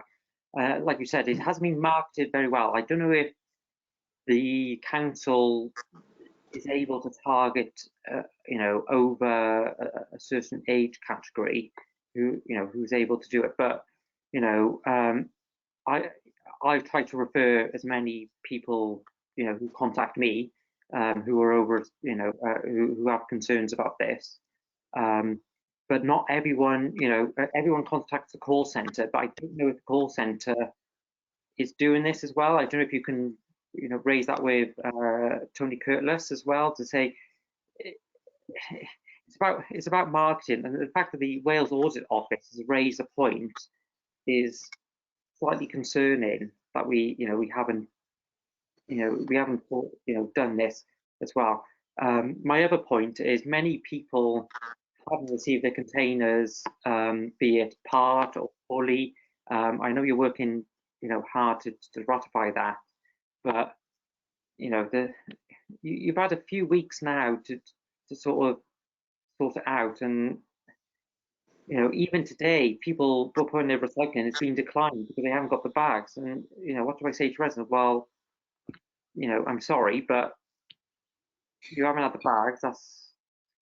It's just, it's difficult. I wouldn't like to be in your position. I appreciate that, but also I hope you appreciate you wouldn't like to be in any of our positions. Especially the Barry councillors. You've had, when it was in the rural Vale, you've had plenty of time to, the teething problems. So you should have learned your lesson. And I come from this from someone who works in the waste industry, confidential shredding, recycling. So I know what a rollout is, should feel like. This does not feel like a rollout to me. And I used to deal with bigger customers than the local authority, and it moved much smoother than this. So that was just my point. And I'm sure you'll come up with some answers and some solutions, and I hope you do. Okay, thank you, Councillor Rowlands. I mean, there are concerns, and I think, Colin, you did raise that around, around those diversity and equality issues, and about the smaller bags. And I think that's, that's quite a relevant point going forward. It's something that we do need to look at. And about that information, you raised a good point there, Councillor Owens, about it going actually to the call centre, actually aware of that as well. Can I come back in, Chair, just to respond on a couple of points? Yes, you can, yes. Roland. And really to say this rollout so far, and it's only day 2 in Barry, and to put it into perspective, and we are managing this completely different to the Vale rollout from 12 months ago, because we've learned an awful lot since. And we have wardens actually on every single recycling round, monitoring every street and every bag as the crews collect. And we've monitored 4,099 properties today, and we locked out contamination bags of 10%. And in the first day, that was perhaps far better than we ever anticipated. And we are going back to those properties, and we are stickering, and we are communicating with residents. We've had the lowest amount of calls today and yesterday compared to the rollout 12 months ago, completely less. And in fact, we had 3 missed calls reported to the call centre today through the Oracle system from yesterday, which is probably a record low for any rollout we've ever rolled out across any service change.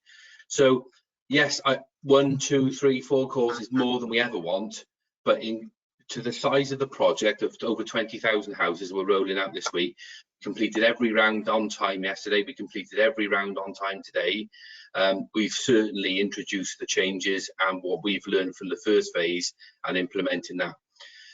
We will certainly, tomorrow we have a debrief every single morning, and we look at all the stats. All the waste wardens go out in advance of the crews.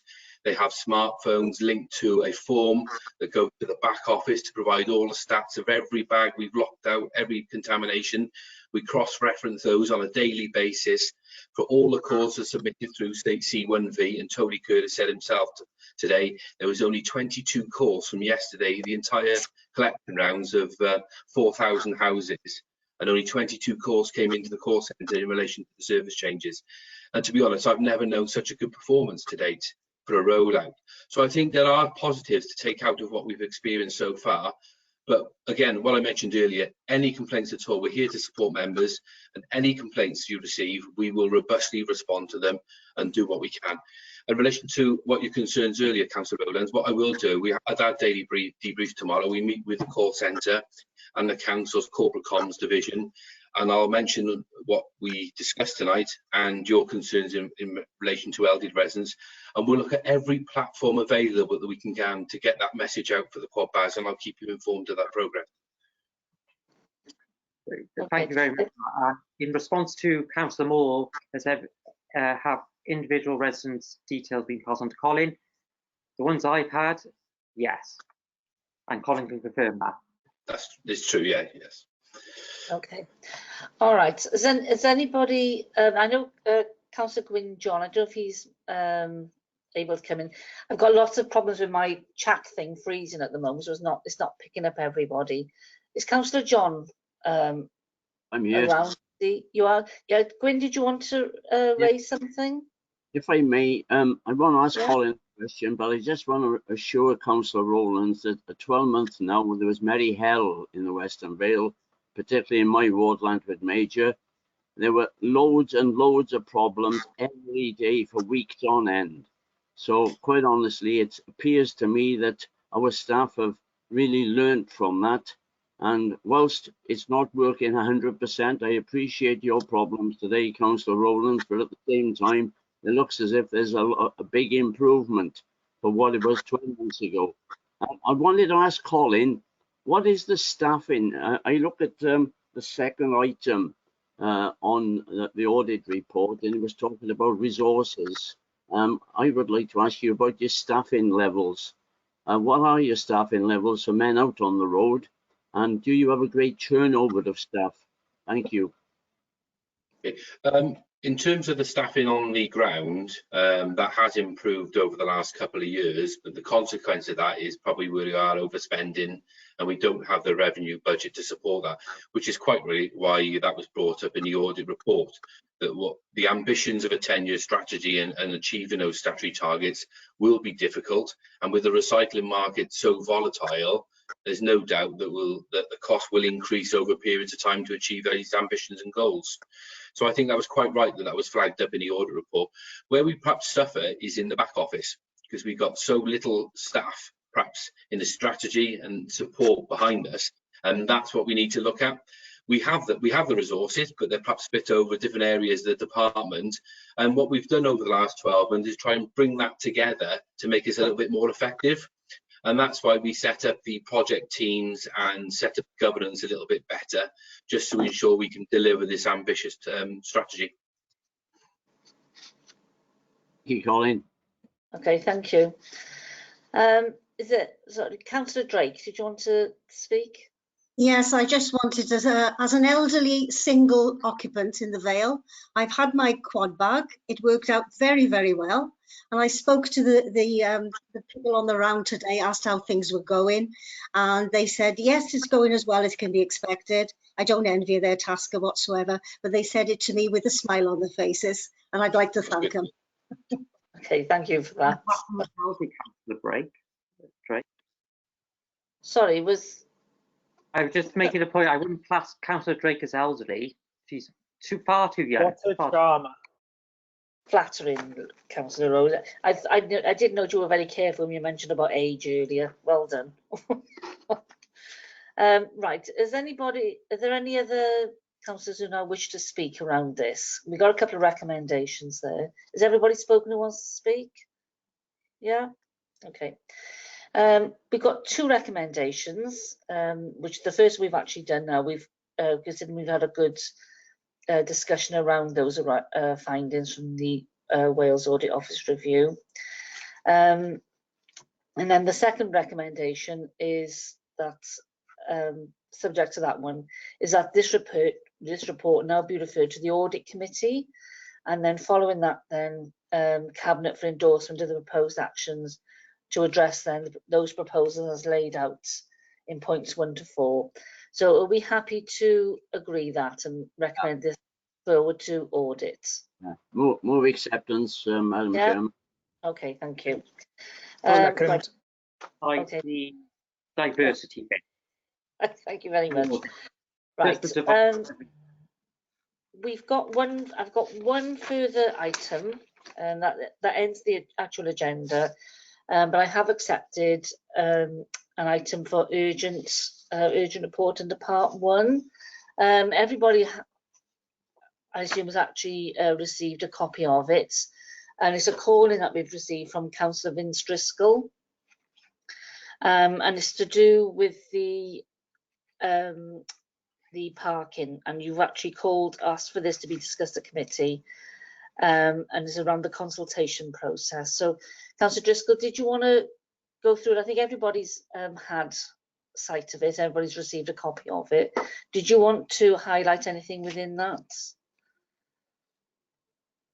No, you've all had a copy. I'd like to propose that we reopen the consultation. I don't think people had fair enough time, and also the fact that it was during lockdown. There was no gem newspaper. The notices were put up in site locations which people were being encouraged not to go out. So all in all, I think it was the consultation was quite flawed. No, it was no fault of anybody's. We weren't anticipating lockdown, but anyway, that's my thinking behind it. Thank you, Chair. Okay. Emma, did you want to add anything to this as the officer before we go for general discussion? Yeah, we have speakers as well. We do have Councillor Penrose and Councillor Marnie would like to speak on this as well. Right. Okay. I shall bring those in a minute. So, Emma, did you want to add anything at this point? Sorry, no. I think my cabinet member is going to be saying something on it, so right. I don't have any comment on it at this stage. Okay, right. Okay, I'll bring in Councillor Penrose and Councillor Marnie because they actually asked to speak on this request. So, Councillor Penrose, did you want to speak first? Yes, thank you, Chair. Yes, thank you. Lovely. Thank you very much. I endorse Councillor Driscoll's comments on this consultation. I don't think it was adequate, especially when we consider the COVID situation, the availability to people to respond to public consultation. More generally, I'm still speaking tonight in opposition to this proposed parking charge scheme, albeit I'm aware that the report has already been approved by Cabinet. I do, however, find it somewhat ironical that certain members of the Cabinet, when in opposition, were totally against the implementation of parking charges. But right, now, Councillor Penrose, sorry to interrupt, but this is actually around the consultation, this call-in, because the parking actually came to committee last year as well, and it was agreed there. So this is actually around the consultation process. Okay, okay, fine, I'll amend totally. The other comment then, I'll make it brief, about the consultation is, are Cabinet going to take any notice of the consultation if it is reissued, because they didn't take much notice of the consultation the first time? Thank you. Okay. Okay, Councillor Marnie, did you want to speak on the call-in? Yes, please. Yeah, to echo the point that what a ridiculous notion that this can be considered as a fair consultation to have slipped it in under these conditions. We've seen the mess, although it's tidied up slightly, of even this meeting, where farcical scenes at the start of it. So to think that you can have a proper consultation under the restrictions that have gone on at the moment. I've read through the report here about the officers who mentioned, oh, well, we've written up in our times and we put little notices up, as has been pointed out, on an area where people were told to keep away from. The circulation of the Penarth Times and Barry District has been pretty low for quite some time, and nosediving like all media, and it's been hit even further by this. Now, I don't know about you other councillors who are listening to this, but when something of this nature happens, I personally hand deliver leaflets outlining what's going on to every single person, every single house, I should say, in the Coswortham and Avenock area, and had no opportunity to do this for a start. It's absolutely outrageous. And for the Cabinet to be magnanimously say, oh, we're not going to introduce this till after the lockdown thing because it would hit residents hard. And it actually mentions local residents here in the report. But busy setting it all up so they can introduce it on the stroke of any lockdowns or restrictions being shut. It's absolutely ludicrous. And going back to a point that Bob Penrose has touched on, What are these consultations about? You never take any notice of them. There's been 159 responses, 155 of those were against, and they've just been dismissed in an instant. I mean, we know you just, not you personally, the chairman, but we know that the planning department and the Vale just regard this as a box ticket exercise. And I've been looking at some of the responses from the officers here. I mean, this one, just to sum it up, by residents concerned about whether the money will be ring-fenced for the park. The actual officer response I can only describe as incomprehensible gobbledygook.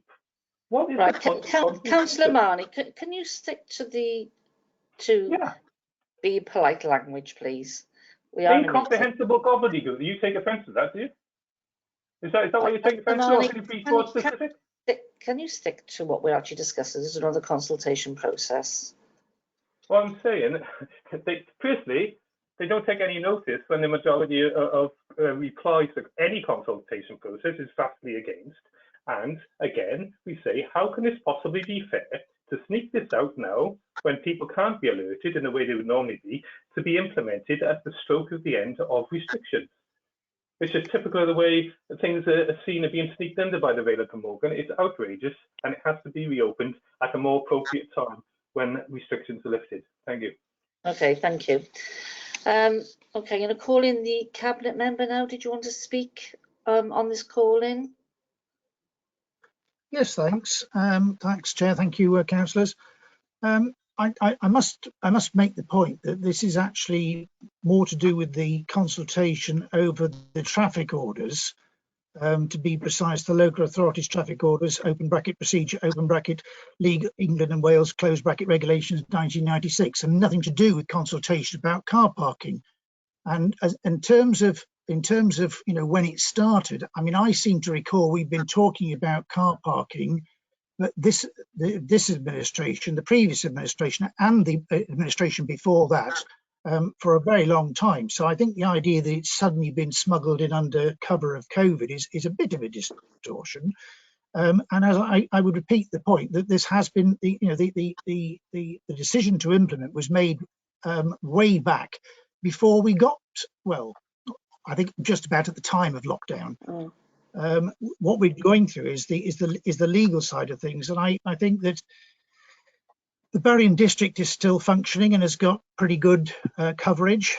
So I think that it's I think we are fulfilling that side of things, and they are therefore being published and circulated. The notices have also been erected at each location and on the note and on various notice boards and on the website. And whilst I accept Councillor Marnie's point that we could go and hand deliver every possible decision to every single member of the Vale, I dread to think the cost, and I would be very surprised if he would be terribly happy if we sort of started to do that. So I know it's also gone out to the extent. I said myself to 400 houses. For you to misrepresent that is outrageous. I never suggested that for a second. Perhaps we could have an apology through the chairman about that. Councillor King is speaking, please. Let's stop having stuff like that. You know full well that I said I actually deliver to the residents of Boston and Alavenock, and now he's trying to twist that. Right, Councillor Marnie, I've asked you to stop speaking. Councillor King is actually speaking. So, Councillor King, would you like to carry on, please? I'm sorry I upset Councillor Marnie. If I misspoke, it was because I just don't know that how much more we could reasonably do. I mean, yes, I'm sorry I misinterpreted you, Councillor. I thought you were implying that each councillor should hand deliver the notices, and I apologise for misunderstanding that. But I reiterate, this is basically a legal exercise, and I think the other issue is, yes, we do need to implement it, because I personally want to preserve and sustain our country parks, and I am very mindful that if we do not take certain measures, we may have some difficulty. Now, within the proposals, you know that there's huge chunks of the day that are free. You know that there's a season ticket. There's times in the evening that are free. And quite frankly, the charges are really, really very, very modest. But I come back to the point, this is about the traffic order, so that we're able to do that. And I would urge the committee to recognise the distinction between the traffic orders and the original proposals to set about car parking charges. And I'm happy to take any other questions. Okay, thank you, Councillor King.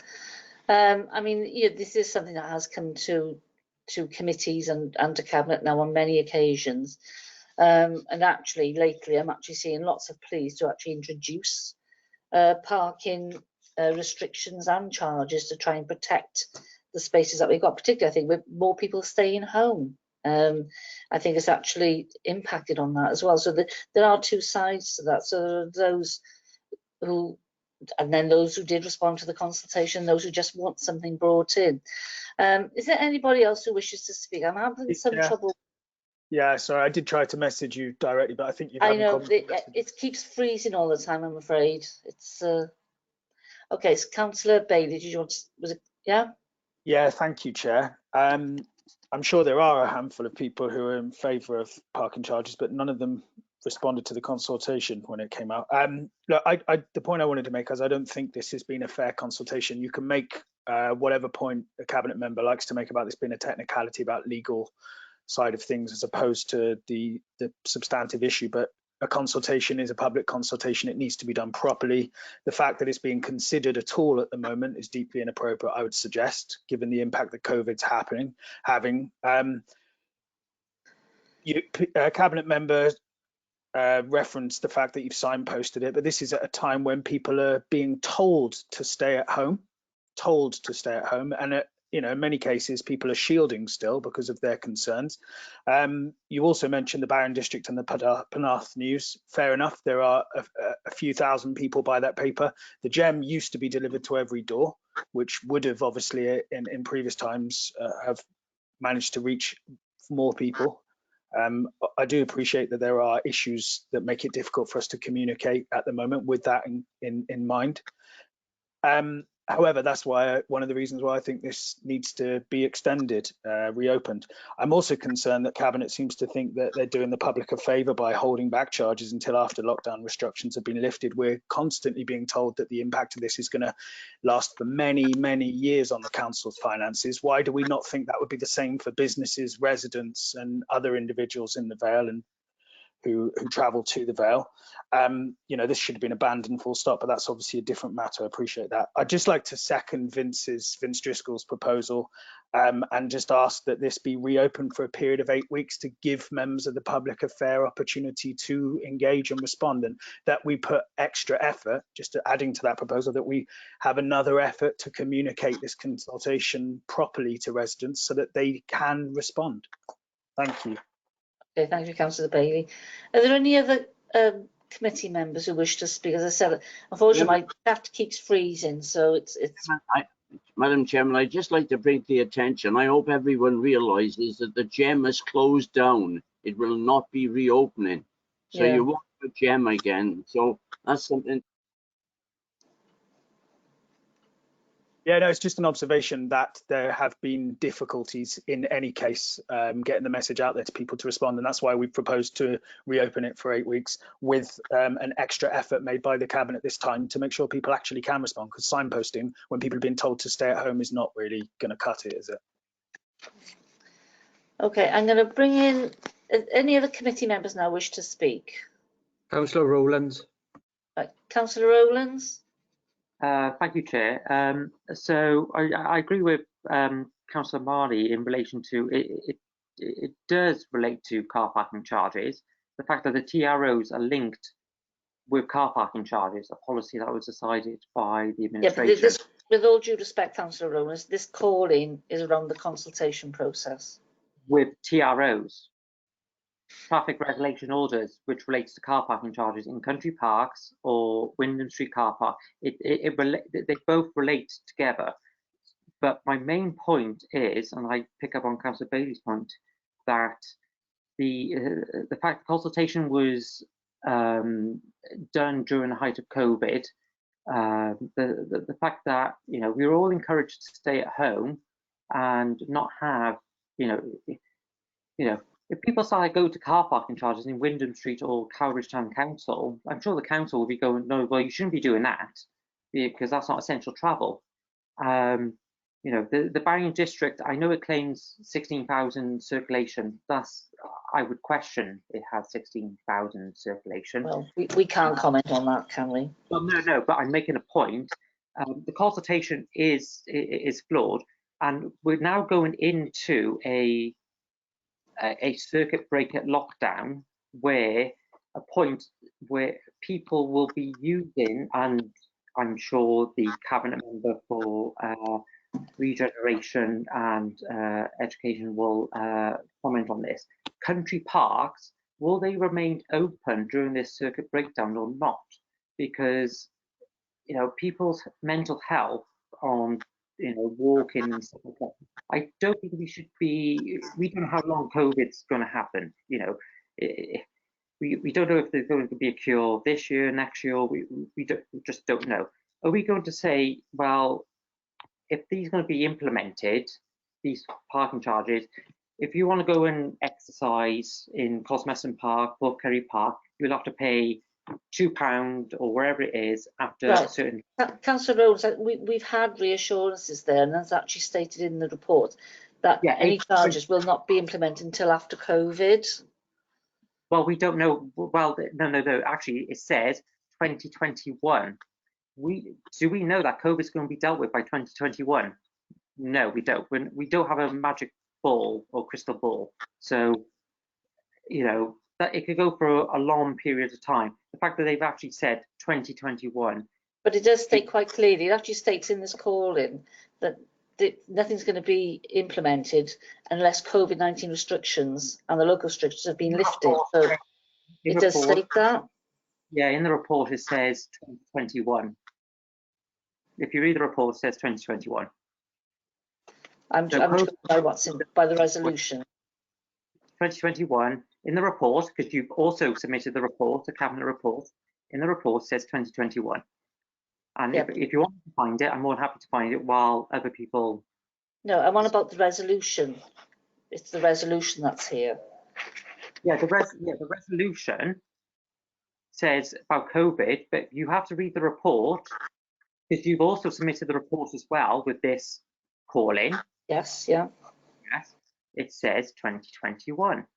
Okay. So, and I will look for that while you discuss with other people. I'm happy to look. But the point is, we're actually talking about the consultation process. That's what the call-in is. Yeah, which is the cabinet report as well. It's you're calling in the cabinet report, which we've brought in. So the cabinet report has to be dealt with as well.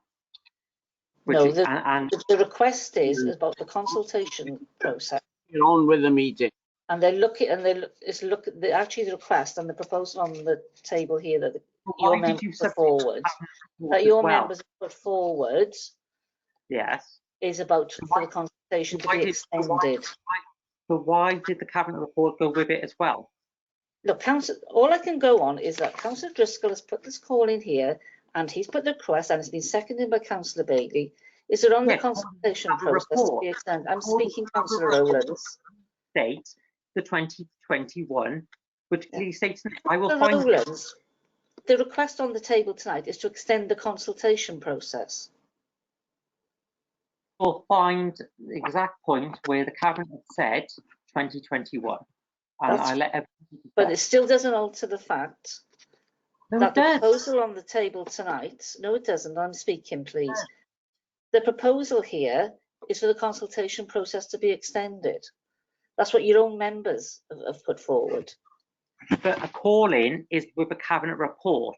So you have to deal with a cabinet report when you call into something. When you call something in, it's the cabinet report. You call in the cabinet report, what they have dealt with as well. But your request is for the consultation, and that's what you've put. That's what the proposal your members have put forward on the table here tonight. Now, so you put in another proposal on the table. No. You consult with the cabinet, you know, the call-in is the cabinet. If I remember correctly, Councillor Burnett also brought in a cabinet report from from the previous administration where they was discussed about the cabinet report. If I stand corrected, I will find where it says 2021. Yeah, but I think Councillor Rogers is missing the point. Is Councillor Driscoll proposed for the consultation process to be extended, and then Councillor Bailey seconded that. That's the proposal that you've put forward. With So an added point, but yeah. Am I asking, are you putting a different proposal forward? No, the cabinet report. Right, okay. Clearly states you call in a cabinet report, which also consists of what was discussed at cabinet, which was a cabinet. So what are you actually, because you've got this proposal here that we've had tonight, so what are you actually proposing now? The call in, clearly. Yeah, which is asking for the consultation to be extended. No, but that's what you proposed. You need, the cabinet has consulted with the report. You also need to, to discuss the report that they've also had discussion with. You have a reference from cabinet, a reference. Yes. You have a report that goes to cabinet. That also is called in. A call in from cabinet, which is the report. I would like that clarification from Democratic Services, because you can't just call in a reference from cabinet. You call in. Okay, but what about the proposal that's on the table? Councillor Driscoll, can you clarify what you're actually asking for? Because as I understood, you were asking for the consultation to be extended, and that seemed to be what Councillor Bailey was talking about as well. Yes, Chair. Sorry, Vince, go on. You go. No, you go on, Vince. You put the proposal down. I'm just, I think there's no will to live. A proposal to extend the the consultation for another further 8 weeks. With a new round of communication with the public to make sure that as many people as possible can engage with it. That was my additional point. That's great. Okay, so we are clear what's actually on the table. Right, thank you. Right, did any other member of the committee want to speak? I've got Councillor Burnett waiting to speak, but obviously if there's any other committee members, I say, because at the moment my chat keeps freezing, with this couple slowly coming through. Like Leighton, your request has just come through. It's all a bit slow. If not, I'll bring in Councillor Burnett. Did you want to speak? Yes, thank you, Chair. I just wanted to clarify a few points in terms of the consultation first, and then also in terms of a little bit of history. I've had confirmation from communications today, which goes into numerous press reports about the consultation, numerous press releases, numerous social media posts, both by the council and other people. The only thing that was missing would have been the GEM, which ceased operation. Many people were at home, many more people were on social media. The council's social media hit actually went to an all-time high during the lockdown. So I would question whether or not fewer people actually saw the information on that.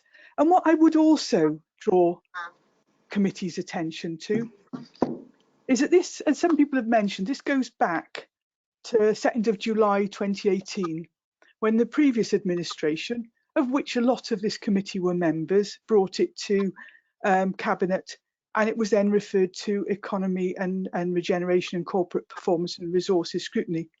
They went on the 12th of July and the 19th of July. If you check the minutes, most of the comments on both those scrutiny committees were from myself, from Councillor King and from Councillor Moore. I stand by every single word I said on those committees. It then went back with the consultation results to the previous administration on the 18th of March 2019, and then went to Scrutiny Committee on the 4th of April and the 11th of April.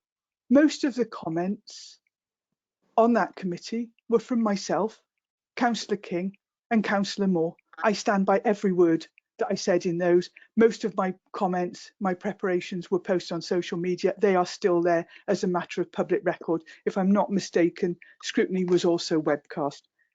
Then on the 24th of February this year, Councillor King and myself presented a joint report. The contents of that report completely chimed with our earlier input into scrutiny committees, and I would challenge any member to find any discrepancy on that. They went to scrutiny committee on the 25th of February and the 3rd of March, and in both those scrutiny committees, the recommendations were supported. The chair of Economy, Environment and Regeneration Scrutiny actually outlined that the current proposals were supported. That is in the minutes. And also there is a press release where that chair, and I've actually got it on my iPad if anyone would like me to quote from it, actually said that they thought that the proposals were common sense. So we get through all that. We get through 3 cabinet reports, we get through 6 scrutiny committees, and we get agreement on the 23rd of March of this year. And then COVID happened. As it has been pointed out, that this is a consultation on the legal aspect on the TRO. And just to make a comment on what Councillor Rowlands was saying, in the resolutions from Cabinet, it said, first of all, Porthkerry Country Park, charges would not be implemented until local restrictions had been lifted. Cosmeston Country Park would not be implemented until the COVID restrictions had been lifted, and also that the displacement parking had been sorted. Wyndham Street Car Park Barry and Cowbridge Town Hall Barry said about 1st of April 2021, unless the COVID-19 restrictions were still in place, in which case charges would not be implemented until the local restrictions had been lifted. That is the Cabinet resolution. Can you guarantee that if in 2021 that the car parking charges will not be introduced? Councillor Rowlands, are you making a habit of accusing people of not being honest in this scrutiny committee? Because I would ask you to retract. The Cabinet resolution, the Cabinet, could I speak, please? Right, let Councillor Rowlands stop interrupting, please. Sorry to cut in there. Please treat other members with respect. Should we wait until Councillor Rowlands decides to treat people with respect? I think we should. Vote, Madam Chairman. The resolution says that no parking charges will be introduced until local restrictions have been lifted. End of. Thank you, Chair. Chair, can I just get a point of clarification there? Because I'm assuming that the press release you were referring to was quoting what I said about the proposals, and I did say at the time that they were in contrast to the previous proposals an improvement and represented common sense. And then COVID happened and changed everything. So you're completely taking my views out of proportion, out of context. Everything has changed. So referring back to that seems to me to be a bit churlish, and you're trying to make a point there. Yeah. Okay. I'm going to starting a bit of progress. Important. You can't allow a platform. Can't allow a platform to someone to imply that I support these proposals. Everything has changed and the context needs to be given. Okay. Which is why you've asked for the further 8 weeks consultation, in your opinion. Okay. Okay, sorry, Councillor Gwyn John, I didn't realise you had your hand up earlier. It's quite dark and I couldn't quite see you. Did you want to add anything, Councillor John? We've had a proposal on the table. Let's go to a vote. Okay, thank you, Councillor John. Okay, so we've got a proposal on the table for this to be referred back to Cabinet with a proposal for a further 8 weeks consultation. Have I still got that right? Can I ask a point of qualification, Chair, on the basis that that if it seems to me that Cabinet members are happy for our consultation. And one of the arguments they're using is they didn't want consultation during COVID-19, but now they want 8 weeks consultation. Well, we're still in COVID-19. So, to be honest, I think it's relatively irrelevant.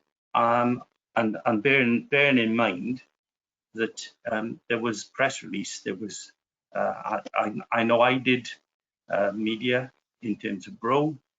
There was social media. I know Peter did it too. So are they asking for us to have 8 weeks consultation? No.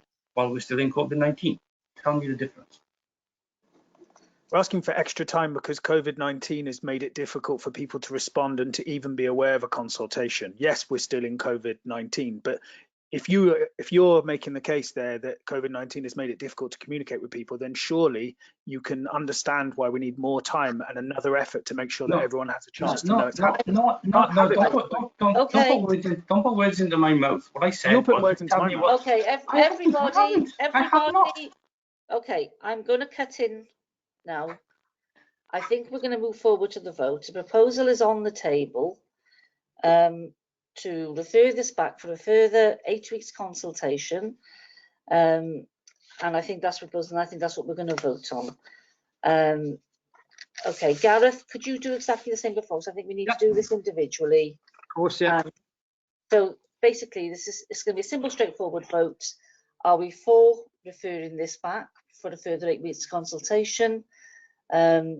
Albeit in mind that we have got still COVID around. I'm not sure when that consultation would be able to take place even. So you're either for that proposal or against. Okay. Is everybody clear on that now? Yeah? Okay. Gareth, did you want to move to the vote, please? Thank you, Chair. Okay, Councillor Bailey, are you for or against? I'm for the proposal. Just to mention, I think Andy Robertson's having trouble getting in online, but he's asked me to communicate that he's for the proposal just in case you can't get to him. Okay. Thank you. Councillor Brooks, for or against? Against. Councillor Drake, for or against? Against. Councillor Driscoll, for or against? For. Councillor John, for or against? Against. Councillor Morgan, for or against? Against. Councillor Robertson, I can see you holding a paper up. I can't make out what the paper says, but I'll go with Councillor Bailey said that you're for the proposal. Yeah, there are. I can see it now. For. Okay, that's great. Councillor Rowlands, for or against? The fact that you can extend the Cowbridge School consultation. Councillor Rowlands, we are voting. Can you please vote if you are for or against the proposal? I think I've made it clear. For. Thank you. Councillor Stephen-Nanham? Against. And I'm still not sure if he's... Councillor William, are you here by any chance? No, he doesn't seem to be, does he? He's on the list. But Councillor William, are you responding? Okay, I'll take him as a non-vote. So I'll just totten up. Okay, that's 4 for and 5 against, so that motion has failed. Okay, thank you very much. Okay, that brings us to the end of the meeting. I will make a plea for the next meeting that people do treat members of the committee and anybody speaking, and even the comments on chat, with respect, and to respect each other as members and to respect each other. And I felt quite embarrassed. We had a public speaker there tonight, and at points it was quite embarrassing, some of the behaviour of this committee. And that saddens me to actually have to say that. So can I just make a plea, please, that we all treat each other with respect at the next meeting. We can all get our points across. If we do have technical difficulties, then we'll try between us to make sure that we get everybody heard and everybody is able to speak, but not over each other. That is not a good committee meeting. So for those who did treat the committee with respect, I thank you, and for others, can you please just bear that in mind? Can I make a point, Chair? Councillor Rowlands, no, I'm closing the meeting. I'm making a point that I would. So thank you everybody for attending.